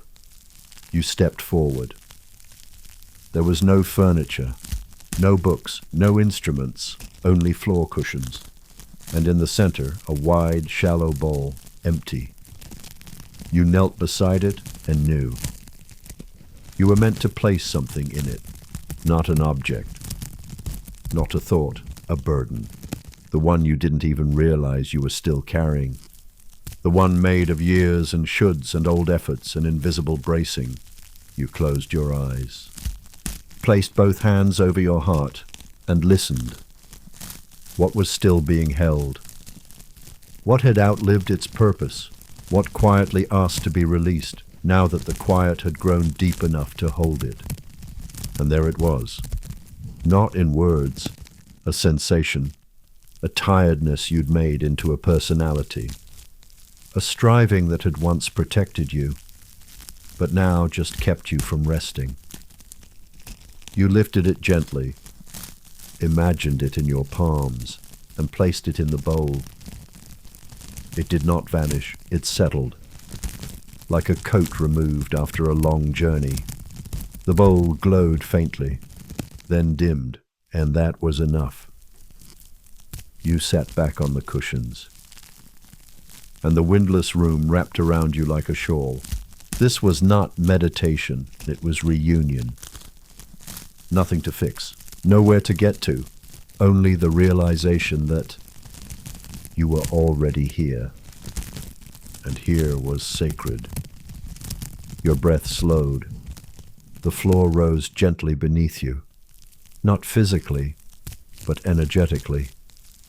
You felt held, as though the room itself remembered every time you had softened, and was now returning the favor. A memory came, quietly, one you hadn't thought of in years. You as a child, lying on the floor, watching dust motes dance in a shaft of sunlight, marveling that the world could be so still and so alive. That same feeling arrived now. Whole, undiluted, not nostalgia, re-entry. You smiled, softly. The room pulsed once, the gentle nod, a thank you, and then you stood, not because it was time to leave, because your stillness could now walk with you. The cat was waiting by the doorway, tail curled neatly, eyes half-lidded in approval. You followed it down a new corridor, lined with soft arches, underlit with golden threads running like rivers beneath the stone. The hallway breathed with you, and at its end, a small round room. Inside, a table, upon it a bundle wrapped in cloth. You unfolded it. Inside were items you recognized, a star-shaped pendant you'd lost as a teenager, a torn scrap of a letter you never sent, a lock of hair once held in a childhood box, long gone. These were parts of you, not needed anymore, but honored. The cat leapt onto the table. Its paw touched the bundle once, and it glowed, then slowly dimmed. And you understood. You didn't need to carry these anymore. But they would not be discarded. They would be kept, tucked into the breath of the observatory. A part of its dreaming, a part of your returning. You folded the cloth back over them, and the table gently slid closed. Gone. Not lost. Integrated. One final door awaited, shaped like a spiral shell. You passed through it. And there once again the sitting room, the fire rekindled, the chair refluffed, and beside it, a small bowl of fruit. You didn't remember anyone placing it there, but you knew which one to take. A fig yel mesteto, software ripe, sweet. You bit into it. It tasted like a rival. like dusk and sunlight and something your grandmother once hummed in the kitchen when she thought no one could hear. You sat. The cat leapt onto the windowsill this time. Gazing out, you followed its gaze. The stars had begun to flicker in the early blue, and for a moment you felt your body blur into them, not disappear, expand. You weren't ending a journey. You were remembering you were never separate from it. The windless room still lived inside your ribs. The spiral still spun in your cells. The bowl still held your letting go. And this was simply your exhale. You closed your eyes and let it deepen. You were not resting now. You were rest. You were not breathing. You were being breathed. Chapter 16. The return of light. The hush held. But something in the air had changed. Not louder. Not sharper. More complete. As though the observatory, after holding its long breath through the night, had exhaled once more, this time not to quiet the world, but to welcome it back. You didn't rise quickly, and there was no need. The shawl still draped over your shoulders. The fig sweetness still lingered in your mouth, like sunlight trapped in velvet. The cat purred softly, tail flicking as it watched the pale horizon bloom behind the window. Morning, but not the kind with alarm clocks or hurried tea. This was a ceremonial dawn, a quiet, golden unfurling. You stood. The floor beneath your feet was warm, alive, like the whole house had slowly begun to stir. You didn't need to decide where to go.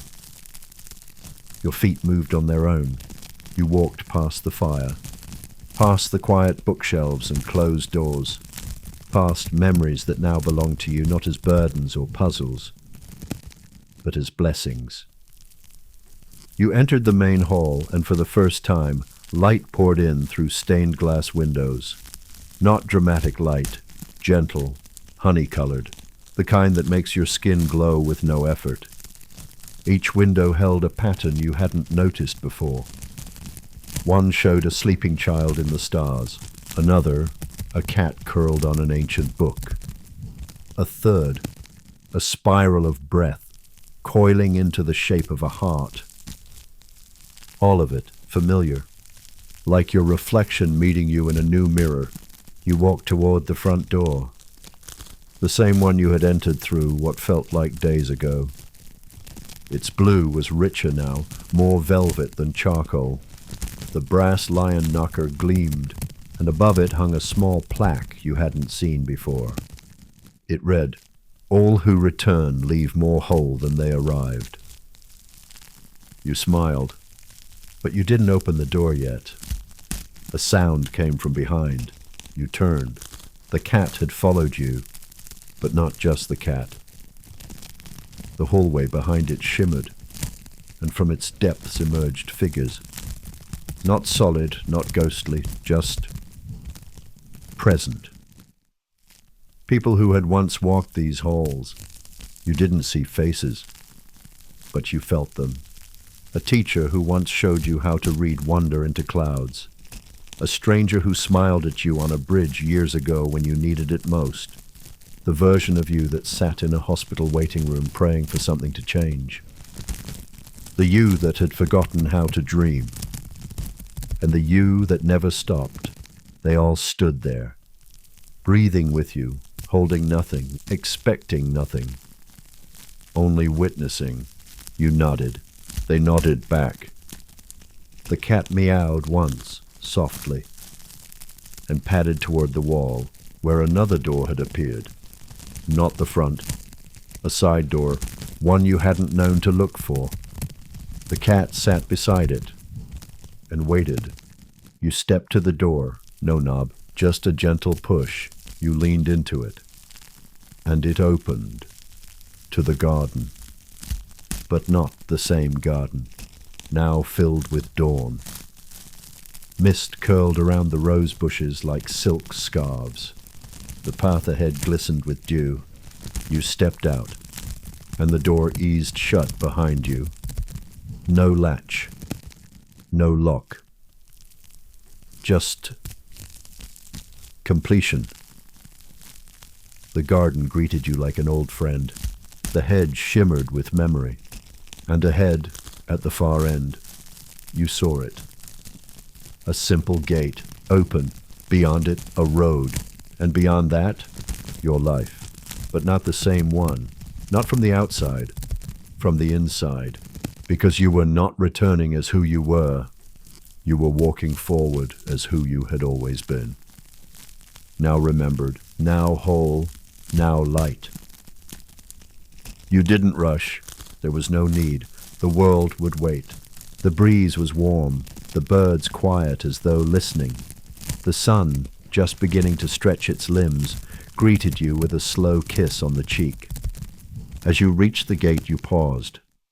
One last inhale, one last exhale, and in that breath the observatory whispered, not in words, but in presence.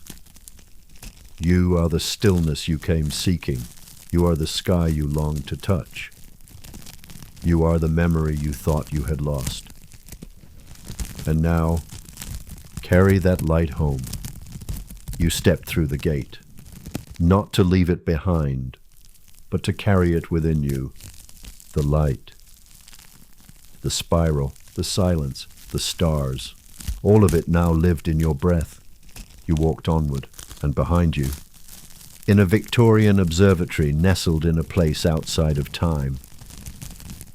A shawl folded itself, a chair settled, a fire dimmed, and the cat curled once again into a soft lap made of memory, waiting until the next sleepless soul arrives and remembers they are already whole.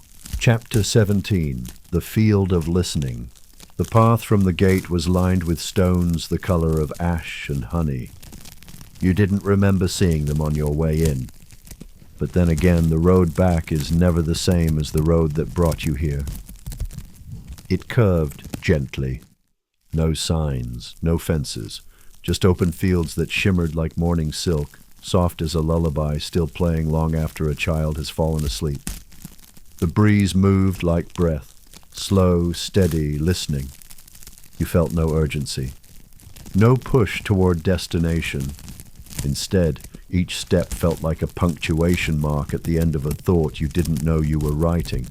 The world here didn't unfold. It listened, and it listened to you.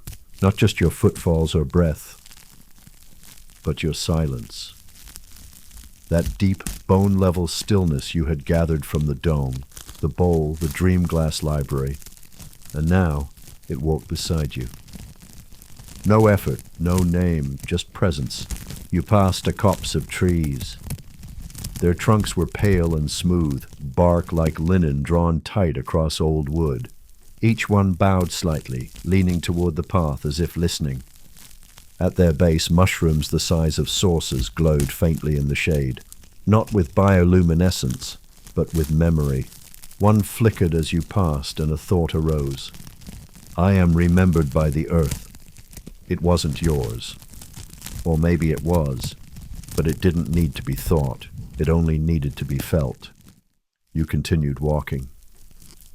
The landscape changed gradually. Grasses became taller, almost waist-high. They swayed not with wind, but with rhythm, a rhythm that matched something deep inside your ribs. You reached out your hand as you walked. The tips of the grasses brushed your fingers, and you gasped softly. Each blade felt different.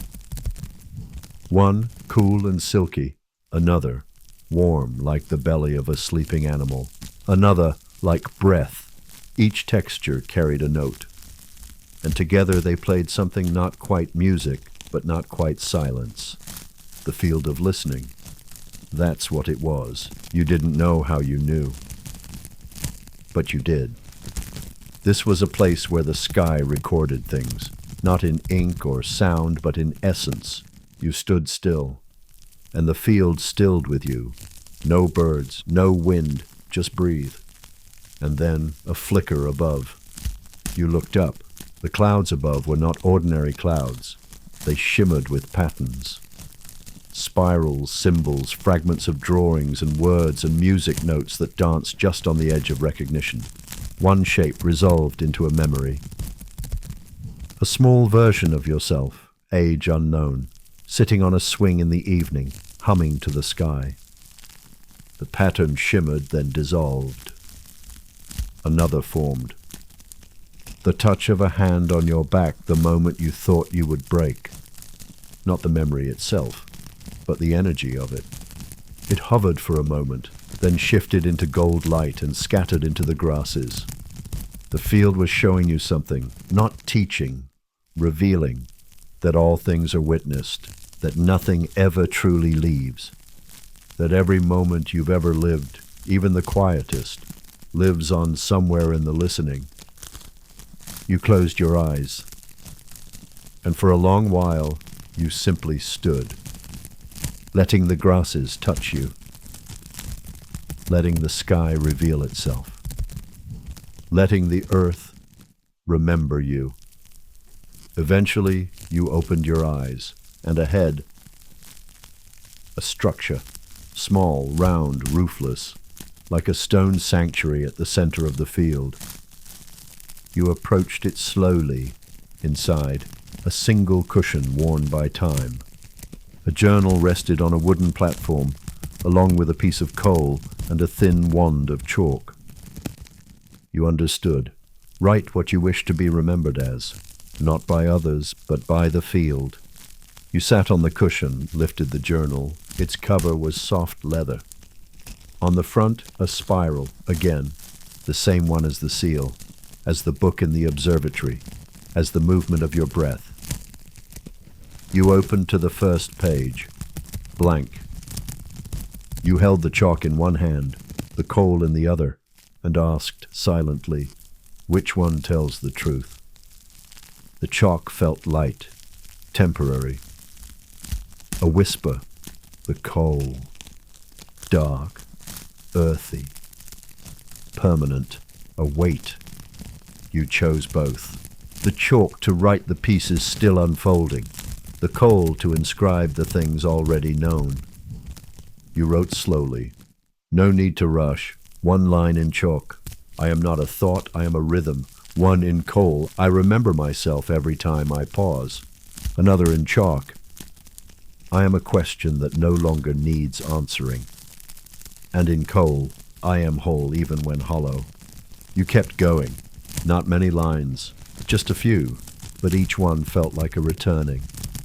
You finished and closed the journal. No signature, no date, only presence. You placed it back on the platform, and as you stood, the wind returned, gently. Not to erase, but to carry. It whispered through the grasses and lifted the edges of the journal's pages, reading them softly aloud to the sky. You stepped out of the circle. The cat was waiting again. Where had it come from? Perhaps it had never left. It blinked at you, then turned and began walking toward a tree at the edge of the field. You followed. It was not an ordinary tree. Its trunk was wide, gnarled, wrapped in time, and from one of its limbs hung a swing. The same swing you had seen in the cloud above. The same hum echoed faintly on the breeze. You sat on the swing, and the cat leapt into your lap. You rocked slowly, back and forth, back and forth. The hum returned to your lips, unbidden, familiar, software. You remembered now. This was not a story of sleep. It was a story of remembering your own rhythm, of listening so deeply that the world stopped needing to speak, of being so still that the sky came closer, of resting so completely that even the stars whispered your name. And as you swung, you felt it again, not tiredness, not longing, not even peace, and just you. The swing creaked softly, the grasses swayed, the cat purred, and above, just beyond the edge of the blue sky, something shimmered, watching. waiting, loving, always. You stayed on that swing a long time.